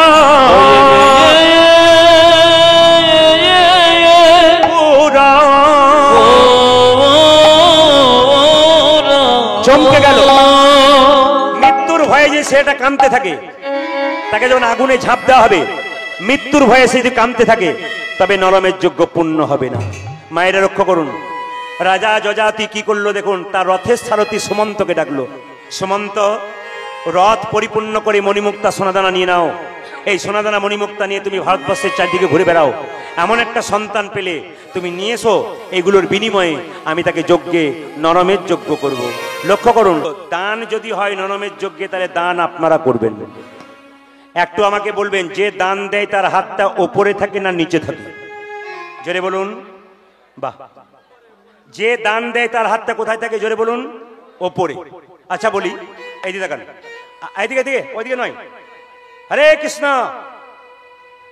হরিনাম একজন শুনতে চায়, হরিনাম একজন বাধা দিতে চায়। যে হরিনাম শোনে তাকে ভক্তি ভরে শুনতে দিন। বাধা দিলে অপরাধের ভাগী আপনি হবেন। প্রয়োজনের তুলনায় আপনাকে যেতে হবে, কিন্তু আসল কথা হচ্ছে কি, হরিনাম শুনতে দিতে হয়। আর দি তাকান, যে দান করে তার হাতটা কোথায় থেকে? জোরে বলুন, আর একটু জোরে বলুন। যে নেয় তার হাতটা নিচে। এবার বুঝিয়ে দিই। আচ্ছা মায়েরা, দান করবেন কাকে? সৎ পাত্রে। যাকে তাকে দান করবেন না। এই যে কমিটির ছেলেরা অক্লান্ত পরিশ্রম করে অনুষ্ঠান করছে, এরা কিন্তু খুব কম বয়সী ছেলে। আমি এসে থেকে দেখেছি এদের ভদ্রতা, এদের বিনয়ী ভাব, আমি ভক্তিতে আপ্লুত হয়ে গেছি। যে বাড়িতে বাসা দিয়েছে আর যাবার সময় থেকে যেভাবে সম্মান করেছে, তাতে আমি ঈশ্বরের কাছে প্রার্থনা করে যাব, প্রতি বছর লক্ষ্মী পুজোতে সুন্দর সুন্দর অনুষ্ঠান আপনাদের উপহার দেবে। নিতাই গৌর হরি বল, হরি বল। শুধু আপনাদের কাছে একটা নিবেদন রইল, আস্তে আস্তে আপনাদের কাছে একটা নিবেদন রইল, দানের হাতটা ওনাদেরকে বাড়িয়ে দেবেন। দেখবেন ওরা অনেক কিছু করে দেখাতে পারে। এরা এমন কিছু করে দেখাতে পারে যা আপনি চমকে যাবেন। আগেকার লোকেরা করাতে পারতো না, এখনকার ছেলে মেয়েরা খুব সুন্দর কাজ করায়। লক্ষ্য করবেন মায়েরা, আসলে দান দিতে হবে সৎ বাবা, দান দিতে হবে কোন পাত্রে? সৎ সৎ পাত্রে। আচ্ছা আমি একটা ছোট্ট প্রমাণ দিয়ে দিই। আমার বাড়ি কিন্তু বীরভূম, কিন্তু আমি বাস করি ঝাড়খণ্ডের কাছে। মানে আমার বাড়ি থেকে 2 কিলোমিটার দূরে ঝাড়খণ্ড। তো লক্ষ্য করুন, ওখানে নিয়ম হচ্ছে, যখনই কীর্তন হবে না, বৈষ্ণব মানুষরা, একজন মানুষ একটা থালা নেবে, একটা প্রদীপ নেবে, তিলক নেবে। ওই তিলকটা সবাইকে দেবে, প্রদীপটার আঁচ একটু হাতে করে নেবে। নেওয়ার পরে কি করবে? সবাই 5 টাকা 10 টাকা করে দান করবে। সবাই 5 টাকা 10 টাকা দান করবে। তো দেখতে পাচ্ছি মায়েরা, সবাই 5 টাকা 10 টাকা 20 টাকা দান করছে। ওদের মাঝে একজন কয়েকশো কোটি টাকার লোক বসে আছে, সাদা পাঞ্জাবি ধুতি পরে। তো আপনারা আমার দিকে তাকান, সবাই দান দিচ্ছে, ওই কোটি টাকার লোকটা কি করছে দেখুন। এইদিকে এইদিকে এইদিকে, ওই কোটি টাকার লোকটা পকেটে হাতটা ভরেছে আর এমনি এমনি এমনি করছে। তা আমি মনে মনে ভাবলাম, এমনি এমনি করছে কেন? আসলে বেরোচ্ছে না হাতটা। কেন? বাছাবাছি চলছে, ছোটটা দেবো না বড়টা দেবো, মানে 5 টাকার কয়েনটা দেবো না 2 টাকার কয়েনটা দেবো। ভগবান বলছে, ওরে খেপা, তোর পকেটে কত আছে ওটাও জানি, তোর ব্যাংকে কত আছে ওটাও জানি। এমন পোকা লাগা বেগুন দিয়ে দেবো না, নার্সিং হোম আর ঘর করে করে বেড়াবি, তখন বুঝবি তোর ছোট বড় মেজো সব বেরিয়ে যাবে। দান যদি দিতে হয় কাকে দেবেন? একজন ভিখারি এসে বলল, মা 10 দিন খাই নাই। মিথ্যে কথা বলছে। আজকালকার যুগে এমন লোক নাই যে 10 দিন খাই নাই। আপনাকে কোন একজন মাতাল এসে বললো, মা 100 টাকা দাও, আমি 10 দিন খাই নাই। আপনার মন গড়ে গেল, 50 টাকা দিলেন, ও মদ খেয়ে নেবে। কিন্তু একজন বৈষ্ণব যদি এসে বলল, মা 1 মুষ্টি চাল দাও, আপনি যে 1 মুষ্টি চালটা দিলেন, ওই চালটা বৈষ্ণব বাসাতে নিয়ে গিয়ে 3টা ইট পেতে উনুন তৈরি করে প্রসাদ তৈরি করে ভগবানের চরণে দিয়ে বলে, হে গোবিন্দ, এটা আমার নয়, যে দিয়েছে তার পরিবারের যেন মঙ্গল। এই জন্য আপনাদের জানতে হবে আসল দানের জায়গাটা কোথায়। আমার বাচ্চা বাচ্চা ছেলেগুলোকে বলবো, আসল দান কোথায় দিতে হবে। যে ভিখারি চলতে পারছে না, চোখে দেখতে পাচ্ছে না, তুমি না খেয়ে 20টা টাকা ওকে দাও, কিংবা বলো চলো দোকানে তোমাকে পেট ভরে খাইয়ে দেবো, তুমি খাও, টাকা নেওয়ার দরকার হবে না। এভাবে কাজ করবে, দেখবে তোমাদের মঙ্গল হবে। কোনটা খোঁড়া লোক চলতে পারছে না, ও রোজগার করতে পারে না, তুমি খাবে না সেই দিন, 10 টাকা ওকে দাও, ঈশ্বরের খাতায় তোমার নাম লেখা থাকবে। কিন্তু জীবনে কোনোদিন বলবে না আমি তোমাকে দিয়েছি, দিয়ে ভগবানকে বলবেন, প্রভু আরো দাও, যেন মানুষকে দিতে। এই প্রার্থনা আপনারা করবেন। আর একটা কথা আপনাদের বলে যাই, মেয়ের বিয়ে দিচ্ছেন, ছেলের বিয়ে দিচ্ছেন, ডিভোর্স কেন হচ্ছে? মেয়ের বিয়ে দিচ্ছেন, কম বয়সে বিধবা কেন হচ্ছে? মেয়ের বিয়ে দিচ্ছেন, সংসারে অশান্তি হচ্ছে কেন? কারণ আছে, ভুল করছেন আপনারা। এই ভুলগুলোকে ঠিক করা কীর্তনিয়াদের কাজ। আপনাদের শিখিয়ে দিই, মেয়ের বিয়ে 7 দিন আগে কথাগুলো ভালো করে নজর দেবেন। হৃদয়ে গেঁথে নিয়ে যাবেন। এরপর থেকে ব্যবহার করবেন। আপনার ছেলে মেয়ের সংসার হবে, কোনো বিভেদ হবে না, কোনো অবিচার হবে না, কোনো অন্যায় হবে না, কোনো কিচ্ছু হবে না। একটা কাজ করবেন, মেয়ের বিয়ে 7 দিন আগে কিংবা ছেলের বিয়ে 7 দিন আগে যারা ভগবানকে দিয়ে খায় সেই পরম বৈষ্ণবকে নিমন্ত্রণ করে সেবা করা। যে ভগবানকে দিয়ে প্রত্যেক দিন খায় ওরা হলো বৈষ্ণব। ওদেরকে ডেকে প্রথমে আপনি 7 জন কি 10 জনকে ডেকে অন্নপ্রসাদ খাওয়ান। শেষে জিজ্ঞেস করবেন, বাবা খাবার কেমন হলো? উনি বলবেন, মা খাবার বলতে নাই, প্রসাদ। যদি নুন মাখানো হয়ে যায় তবু কি বলে, আহ অমৃত খেলাম গো। যাবার সময় কি প্রেজেন্টেশন দেয় জানেন? ওদের কাছে টাকা পয়সা নাই, আশীর্বাদটা কি দেয়? ওগো মা, তোমার মেয়ের বিয়েতে আশীর্বাদ করে গেলাম, তোমার মেয়ের স্মৃতি সিঁদুর দীর্ঘায়ু হোক, তোমার মেয়ের বিবাহিত জীবন সুন্দর হোক, তোমার মেয়ের বিবাহিত জীবন কৃষ্ণময় হোক। এই আশীর্বাদটা পাকা আশীর্বাদ। ধীরে ওই আশীর্বাদটা পাকা আশীর্বাদ মেয়ের জীবনে কাজে লেগে গেল। কিন্তু আপনি তাকেও নিমন্ত্রণ করবেন যে ভগবানকে দেয় না আপনার আত্মীয় স্বজন। ও 4 চাকাতে এসে আপনার বাড়িতে খেয়ে যাবে গন্ডে পিণ্ডে নিয়ে, শেষে যখন ঘর থেকে বেরোবে 2000 টাকার প্রেজেন্টেশন দেবে। আপনি জিজ্ঞেস করবেন, দাদা খাবার কেমন হলো? পোলাওটা তো ভালো হয়েছিল, বাদামগুলো পোড়া পোড়া হয়ে গিয়েছিল। উনি খেলেন কিন্তু বদনাম করে দিয়ে গেলেন। 2000 টাকার প্রেজেন্টেশন দিলেন, ওটা 2 বছর রইল। আর বৈষ্ণব যে প্রেজেন্টেশন দিলেন ওটা আপনার মেয়ের জীবনে সারা জীবনে রইল। ভক্তমণ্ডলী, নবকুমার জানা, আপনি যেখানে আছেন আপনার বাড়িতে অসুস্থ হয়েছে, আপনি বাড়ি যান। আচ্ছা, বাড়িতে একজন অসুস্থ আছে, নবকুমার জানা। আচ্ছা, নবকুমার জানার জন্য আপনারা মন্দিরে প্রার্থনা করুন যেন নবকুমার জানার যারা যিনি অসুস্থ আছেন সুন্দরভাবে সুস্থ হয়ে যান। নিতাই গৌর হরি। সবাই মিলে একটু আস্তে আস্তে মন দিয়ে শুনবেন, যে যেখানে বসে আছেন। মায়েরা দান করবেন কোথায়? যেমন আমাকে অনেকে জিজ্ঞেস করে, এই যে প্রদীপ বাবু একটা সৎ পাত্র দেখবেন তো। আমি জিজ্ঞেস, আমার সৎ পাত্র আছে, একটা ভালো মেয়ে দেখবেন তো। আমি আবার চালাকি করে জিজ্ঞেস করি, আচ্ছা সৎ পাত্র মানে বুঝলাম না। উনি তখন বলেন 20,000 50,000 টাকা বেতন পাই আর 20,000 টাকা এদিক ওদিক, ওটা 1 নম্বর না 2 নম্বর? জোরে বলুন, জোরে বলুন, 1 নম্বর না 2 নম্বর? সৎ পাত্র কি করে হয়? এবার দেখবেন বিয়ের কার্ডে লেখেন, বিয়ের কার্ডে আপনারা লেখেন না শুভ শুভ বিবাহ, কিন্তু আপনারা কাল থেকে শুভ বিবাহ লিখবেন না। কেন? আপনাদের বিবাহগুলো শুভ কিনা প্রদীপ পালের কথা বিচার করুন। আচ্ছা, যে বিয়েতে 25টা পাখি কাটা হয় আর 4টা ছাগল কাটা হয় ওই বিয়ে শুভ হয়? জোরে বলবেন, হয়? এখন না বলছেন আর বিয়ের সময় তখন কাটতে কাটতে শেষ করে ফেলবেন।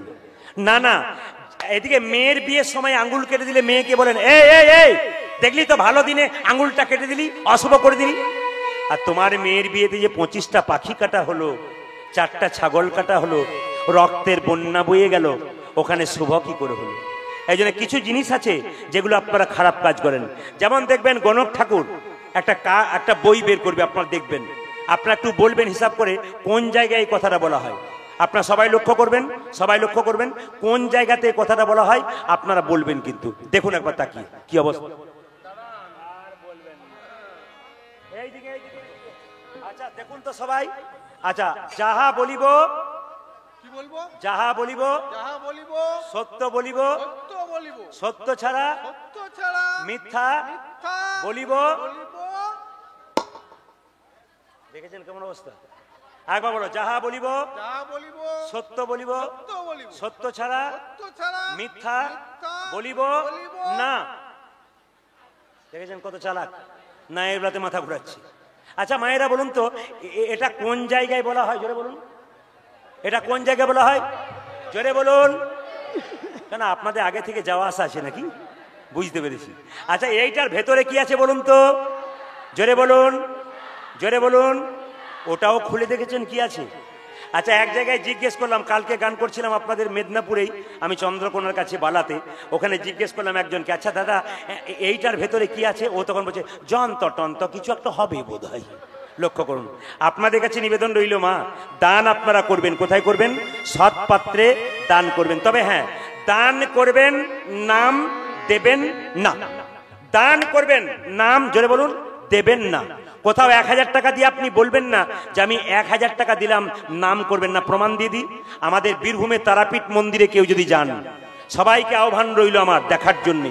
তারাপীঠ থেকে সামনে নিতাইয়ের ধাম, নিতাই বাড়ি, একচক্র গ্রাম, যদি কেউ যান দেখবেন একটা বিরাট বড় মন্দির হচ্ছে, প্রায় 10 কিলোমিটার দূর থেকে মন্দিরটা দেখতে পাওয়া যাচ্ছে। আমি পাশে গান করতে গিয়ে মন্দিরে কর্মকর্তাদের জিজ্ঞেস করলাম, দাদা এত বড় মন্দির তৈরি হচ্ছে, এ তো প্রচুর টাকার ব্যাপার, দিচ্ছে কে? ওরা বলছে, দাদা যে দেয় সে নাম দেয় না। দেখলাম 3টে ট্রাক দাঁড়িয়ে আছে, একটা ট্রাকে পাথর, একটা ট্রাকে বালি, একটা ট্রাকে সিমেন্ট। আমি ড্রাইভারদের কাছে চালাকি করে বললাম, ভাই এদিকে এসো। কি বলছেন দাদা? বলছিলাম কি যে এই যে এত বালি, ট্রাক, সিমেন্ট পাঠিয়েছে, এগুলো কে পাঠিয়েছে? বলছে, যে বাবু পাঠিয়েছেন তিনি বলেছেন নাম দিবি না, নাম দিলে অহংকার হয়, আর নাম না দিলে ভগবানের খাতাতে প্রেম ভক্তি হয়। এই জন্যে যারা প্রকৃত দান করে তারা নাম দেয় না, নাম দিলেই গন্ডগোল হয়। কেন বলুন তো? আমার দিকে তাকান, কেন বলুন তো? আমাদের ওখানে একটা দুর্গা মন্দির হচ্ছে আমাদের গ্রামে, সেখানে দেখছি একজন ফ্যান দিয়েছে তার মায়ের নামে, মায়ের নাম রাজুবালা সরকার, আর ফ্যানের নিচে রাজুবালা সরকার লিখেছে। ফ্যানও ঘুরছে, রাজুবালা সরকারও ঘুরছে। এই জন্য আপনাদেরকে বলে রাখি, আপনারা ফ্যান দেবেন যা দেবেন, কারো নাম দিয়ে দেবেন না। রথ পরিপূর্ণ করলো সোনা দানা মণি মুক্তা নিয়ে, সুমন্ত সারথি খুঁজতে চললো এমন একটা ছেলে যাকে যজ্ঞে দেওয়া হবে। ছুটছে আর গাইছে, কি গাইছে? নরমের যজ্ঞে ছেলে যেন আসে, এবং কি হয় তা দেখবেন। তার আগে বলে রাখি, আপনারা একটা একটা করে কাজ করবেন, জীবন সুন্দর হবে। কথাগুলো বলবো, ভাইগুলোকে বলবো মন দিয়ে শুনবে, যে কথাগুলো বলবো কাল থেকে ব্যবহার করবেন, আজ রাত থেকে। একটু বলে রাখি মায়েরা। আচ্ছা মায়েরা, একটা কথা বলবো, রাত্রে যখন শোবেন, দাদা ভাইদেরকে, বাচ্চাগুলোকে সবাই বলবো, রাত্রে যখন শোবে, যেমন কালকে আমি যেখানে গাইছিলাম, একজন ভদ্রলোক এসে বললেন, দাদা এই রাত্রিবেলায় শোবার সময় কি কি মন্ত্র বলতে আমার মুখস্থ হয়ে গেছে। আমার ফল পেয়েছেন? দারুণ ফল পেয়েছি। যে করবে সে বুঝবে। আপনি বলবেন সবাইকে এগুলো করতে, প্র্যাকটিক্যাল লাভ আছে। আমি আপনাদের বলে দিই, রাত্রিবেলায় যখন সবাই শোবেন, আপনারা তখন কি করবেন? বালিশে মাথাটা দেবার সময় বলবেন, ওং পদ্মনাভায় নমঃ। বাচ্চারা যদি বলতে না পারো তাহলে এই কথাটা বলবে, হরে কৃষ্ণ হরে কৃষ্ণ কৃষ্ণ কৃষ্ণ হরে হরে, হরে রাম রাম রাম হরে। মাইরা, যদি কারো ঘুম আসে না রাত্রিবেলায়, ভাইদেরকে বলবো, মোবাইলে ফেসবুক হোয়াটসঅ্যাপ তোমরা রাত 12টার মধ্যে চালাও, আমি জানি, কিন্তু যখন ঘুমানোর সময় ঘুম আসবে না, মোবাইল অফ করবে। হরে কৃষ্ণ কৃষ্ণ কৃষ্ণ হরে হরে, হরে রাম রাম রাম হরে। জীবনে টেনশন থাকলে দোকান থেকে ওষুধ কিনতে হয়, কিন্তু টেনশন ফ্রি যদি সারা জীবন করতে চান, তবে হরে কৃষ্ণ নাম করে শুতে থাকবেন, আপনার কাজ হবে। কেন হরে কৃষ্ণ নাম বলবেন মায়েরা? কারণ আজকে রাত্রিতে শুলেন, কালকে যে সকাল হবে গ্যারেন্টি নাই। ট্রেন আসবার সময় সিগন্যাল দেয়, আমরা জানতে পারি ট্রেন আসে, কিন্তু মৃত্যু আসবার সময় কোনো সিগন্যাল দেয় না। যে কোনো মানুষের জীবনে যে কোনো সময় আসতে পারে। কুরুক্ষেত্রের যুদ্ধে কৃষ্ণ বলেছে, মৃত্যুর আগে কেউ যদি আমার নাম স্মরণ করে, তবে সে যে আমার চরণ লাভ করে। তাই মায়েরা, দাদা ভাইরা, ঘুমানোর সময় ভগবানের নাম করতে করতে শোবেন। বলা তো যায় না, কালকে সকালে আপনার চোখ নাও খুলতে পারে। চোখ খুললে হবে সকাল, আরে চোখ না খুললে হবে পরকাল। তাই বলা তো যায় না কে কখন চলে যাবে। পদ্ম পাতার জল করে টলমল, কেউ জানে না কি হয়ে যাবে। আমাকে ছোট্ট প্রমাণ দিয়ে দিই, আমি আপনাদের ছোট্ট প্রমাণ দিয়ে দিই। আমি ঝাড়খণ্ডে 1 বছর ওখানে কে যারা হাততালি দিচ্ছেন প্যাঁপু শুনে, তাদেরকে বলবো, তাদের বাড়াচ্ছেন কেন?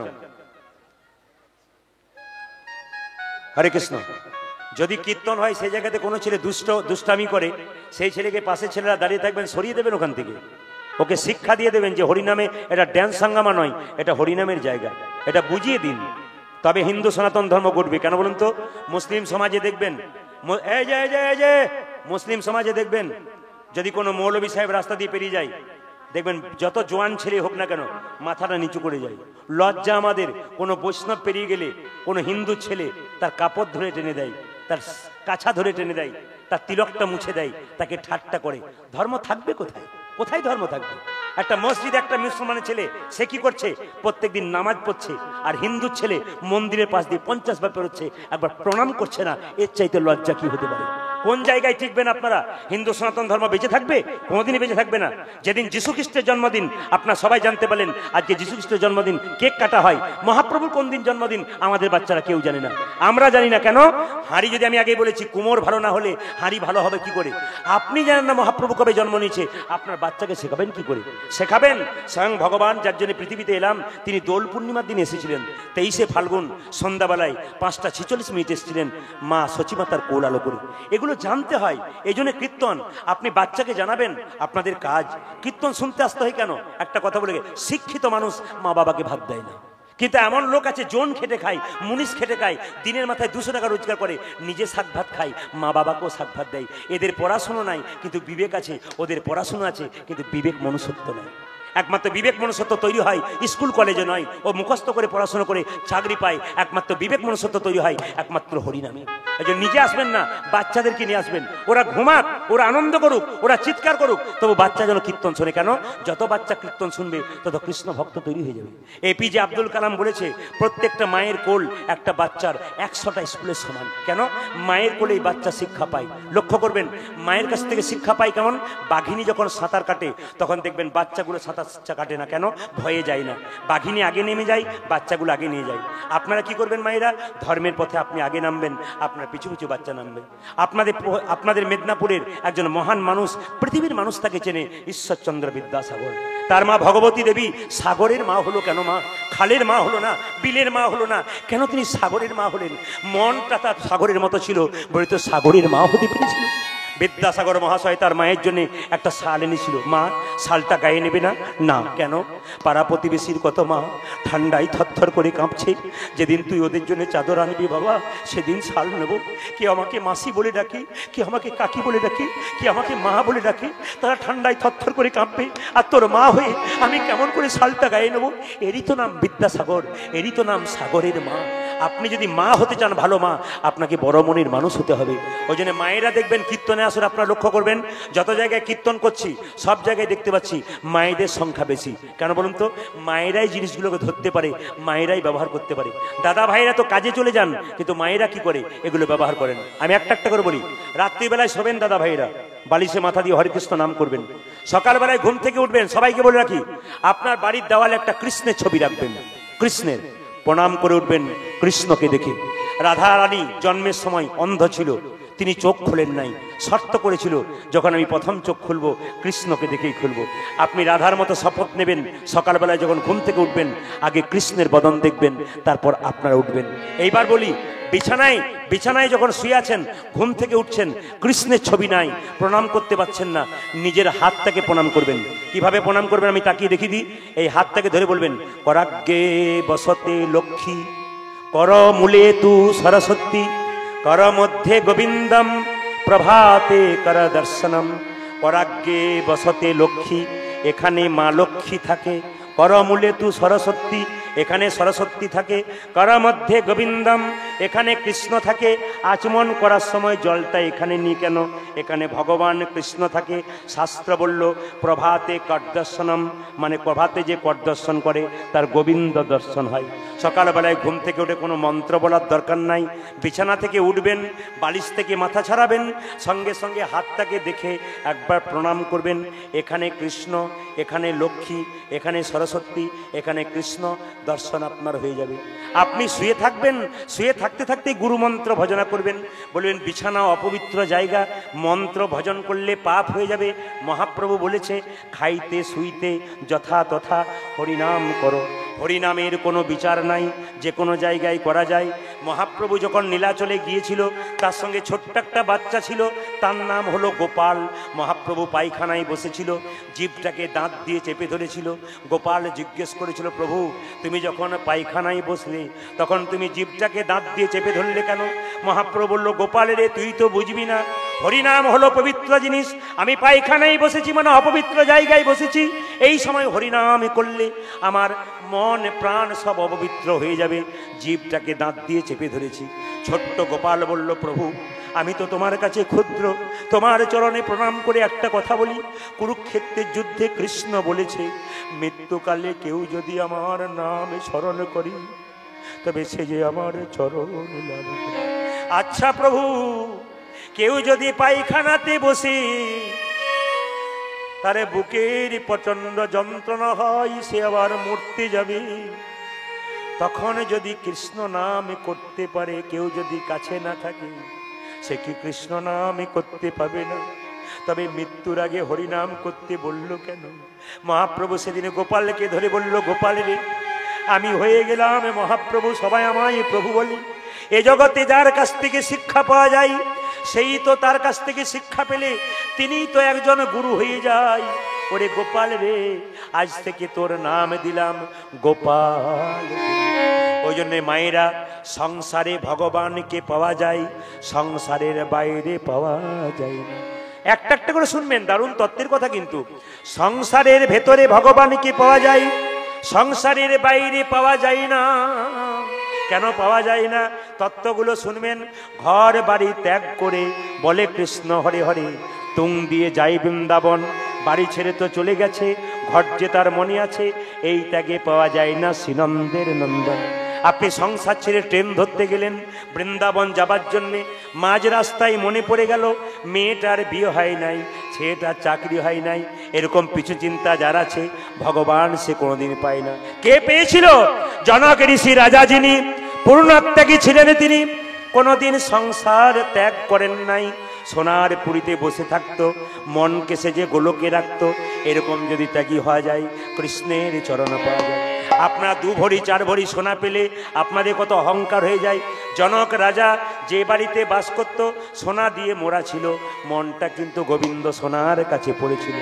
বলছে পাকাল মাছ পাকে থাকে, তুলে দেখো পাকাল মাছকে, বড় হয়েছে সে পাক খেয়ে, কিন্তু পাকাল মাছের গায়ে কোনো পাকের দাগ লাগে নাই। পদ্ম পাতা জলে ভাসে, যখনই বর্ষা আসে বর্ষার জল লাগে পদ্ম পাতার গায়ে, তুলে দেখো পাতাখানা, পদ্মের গায়ে দাগ লাগে না। এইরকম যদি ত্যাগী হওয়া যায়, কৃষ্ণের চরণে পাওয়া যায়। ভগবান ভজনা চিড়িয়াউলি চিড়ে ভানার মতো।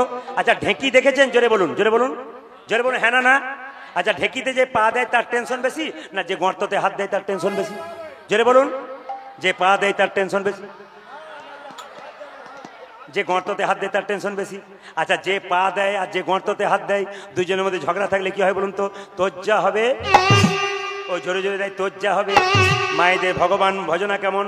রামকৃষ্ণ দেব বললেন, বাচ্চা কোলে থাকে চিড়িয়াউলির, একদিকে গর্ততে হাত দিয়েছে, একজন বলছে 5 টাকা চিড়ে দাও, কালকের 5 আজকের 5 হলো 10 টাকা।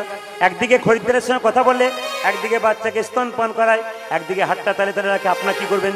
ছেলেকে দেখবেন, মেয়েকে দেখবেন, স্বামীকে দেখবেন, মন রাখবেন গোবিন্দের চরণে। সবাইকে এই সময় বলবো মাথায় কাপড়টা একবার নেন, মায়েরা একবার বাবু হয়ে বসুন। দাদা ভাইরা রুমাল তোয়ালে থাকলে আপনাদের কাছে, মাফলার থাকলে আপনারা মাথায় একটু নেন। এই সময় কিন্তু যজ্ঞের ব্যাপারটা আসবে, আপনারা সবাই করা জোরে শুনবেন, প্রেম সে ভক্তি ভরে বসুন। একবার জোরে উলুধ্বনি দিন, নিদাই গৌর। আচ্ছা এবার বলি, সুমন্ত সারথী যখন আসতে, সুমন্ত সারথী যখন আনতে গেল সেই ছেলেকে, কোথাও খুঁজে পাচ্ছে না, শব্দ করবেন না, আসতে, হ্যাঁ খুব ভালো। সেই ছেলেকে যখন খুঁজতে গেল তখন দেখতে পেল একদিকে দাঁড়িয়ে আছে গালে হাত দিয়ে সুমন্ত সারথী। কি করে পায় ওরকম ছেলে? একজন ব্রাহ্মণ আসছে রাস্তা দিয়ে, মনে মনে ভাবলো ব্রাহ্মণ সন্তান দরকার, দেখি তো এর আছে কিনা। ব্রাহ্মণ সন্তান ভিক্ষা করতে করতে বলছে, ব্রাহ্মণ এই গানটা গাইতে গাইতে আসছে। সুমন্ত সারথী রথে মণিমুক্তা নিয়ে গিয়ে বলল, ব্রাহ্মণ তুমি ভিক্ষা করছো? হ্যাঁ, তোমার তো পুজো পাঠ করা উচিত, তুমি ভিক্ষা করছো কেন? মনে মনে ভাবছে এর যদি ছেলে থাকে তাহলে পেয়ে যাবো। আচ্ছা তুমি পুজো পাঠ করছো কেন? এই পুজো পাঠ না করে ভিক্ষা করছো কেন? ব্রাহ্মণ বলছে, বলো না গো সারথী, আসলে আমার বিরাট বড় সংসার জানো, পুজো পাঠ করে কেউ দেয় কেউ দেয় না, আমার সংসার চলে না, তাই আমি কি করেছি জানো? আমি ভিক্ষাবৃত্তি উপার্জন করেছি। বেশ বেশ, তোমার সংসার বড় মানে তোমার ছেলে মেয়ে কটা? সঙ্গে সঙ্গে সুমন্ত সারথী বলল, আমার 8টা ছেলে। আপনারা বুঝতে পেরেছেন? আস্তে আস্তে কিন্তু উপায় পাচ্ছে। 8টা ছেলে, বাহ মিলে গেছে, এ তো ব্রাহ্মণ। 8টা ছেলে মানে অষ্টম গর্ভে ছেলে থাকবে। আচ্ছা আচ্ছা আচ্ছা ব্রাহ্মণ, তোমার যে 8 নম্বরের ছেলে, ওই ছেলেটা গায়ের রং কেমন? ওরে বাবা, দেখতেও কৃষ্ণের মতো, আর গায়ের রংটাও কৃষ্ণের মতো। আচ্ছা আচ্ছা ব্রাহ্মণ, তোমার ছেলেটার নাম কি? কুশধ্বজ। বাহ, হ্যাঁ গো, তোমার ছেলে হরিনাম করে? ওরে বাবা, হরিনামে পাগল।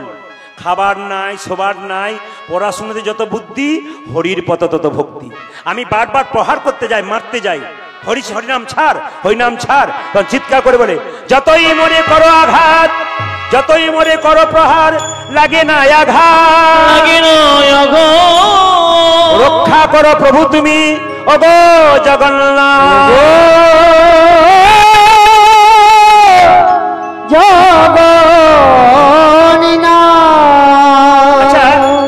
আচ্ছা আচ্ছা আচ্ছা সুমতি ব্রাহ্মণ, আমি বলতে চাইছিলাম কি, আমি তুমি একটুখানি দাঁড়াও, দেখো তো তোমার পছন্দ হয় কিনা। কি কি দেখবো আমি? রথের দরজা যখন খুলে দিল মা, গোটা রথের মধ্যে মণি মুক্তা সোনা হীরা। চমকে উঠল ব্রাহ্মণ, সঙ্গে সঙ্গে সুমতি ব্রাহ্মণকে বলে উঠল, সুমন্ত সারথী, জানো ব্রাহ্মণ, এই রথের মধ্যে মণি মুক্তা হীরা সব আমি তোমায় দিয়ে দেবো, সব আমি তোমায় দিয়ে দেবো, একটাও রাখবো না। ব্রাহ্মণ বলছে, কিসের বিনিময়ে দেবে? তুমি তোমার ছোট ছেলে কুশধ্বজকে যজাতির নরমের যজ্ঞে দান করলে আমি তোমার ছেলে তোমাকে সব দিয়ে দেবো। না না না, আমি যে বাবা, আমার ছেলেকে কি করে দান করব? আমার ছোট ছেলে যেমন বড় ছেলে তেমন। আমি ব্রাহ্মণ হতে পারি, ভিক্ষা করতে পারি, একটা আঙ্গুল কাটলে 5টা আঙ্গুলের মধ্যে যে আঙ্গুল কাটবে সে আঙ্গুলে আঘাত লাগবে। আমি কেমন করে আমার ছেলেকে বিক্রয় করে দেবো? সুমতি ব্রাহ্মণকে কেমন দেখুন আস্তে আস্তে উস্কাচ্ছে, চিৎকার করে বলছে, সুমন্ত দেখো, তুমি যে ভিখারি, আর ভিখারি থাকবে না, তুমি জমিদার হবে, তোমাকে লোকে বড় লোক বলবে, ধনী বলবে, 7টা ছেলে খেতে পাবে একটা ছেলের জন্য। তুমি ভিখারি হবে না, তুমি ব্রাহ্মণ হবে, তুমি সত্যিকারে ব্রাহ্মণ হবে, তুমি ধনী হয়ে যাবে, তোমার গাড়ি হবে, বাড়ি হবে, রাজপ্রাসাদ হবে, যদি তুমি তোমার ছেলেকে দিতে পারো। লোভের বশবর্তী হয়ে ব্রাহ্মণ চিৎকার করে বলল, সারথী, এই সোনা মণি মুক্তা যদি পেয়ে যাই, আমি ধনী হয়ে যাব, আমি বড় লোক হয়ে যাব, আমাকে কেউ ভিখারি বলবে না, আমাকে কেউ ভিক্ষা করতে হবে না, আমার দালান বাড়ি হয়ে যাবে, রাজপ্রাসাদ হয়ে যাবে, আমার স্ত্রী রাজরানী হয়ে যাবে, আমার ছেলেগুলো পেট ভরে খাবে, রাজার ছেলে লোকে বলবে আমি ধনবান হব। ওগো সুমন্ত সারথী, আমি এইটা সোনা মুক্তার বিনিময়ে আমার কুশধ্বজকে আমি বিক্রয় করে দিলাম, আমি বিক্রয় করে দিলাম।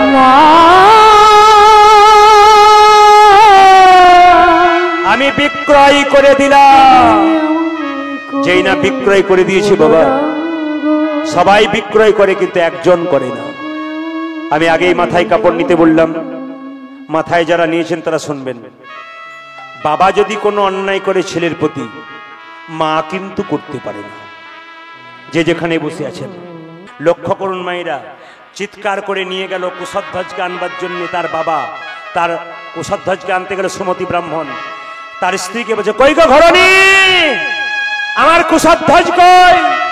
তার স্ত্রী বলে উঠল, মনেতে আনন্দ দেখি, মনেতে আনন্দ দেখি, মুখে দেখি হাসি, মুখে দেখি হাসি, নয়নেতে ঝরে কেন, ঝরে কেন এত অশ্রুরাশি,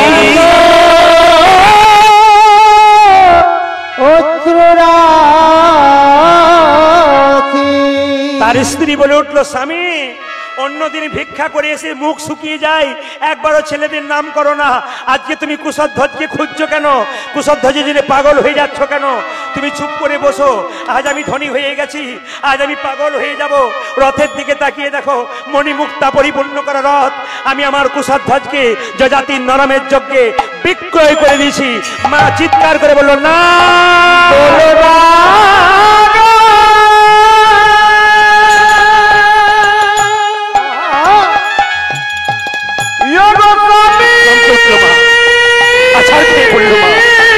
পাগলই হয়ে গেল। এমন করে আমায় বলো না,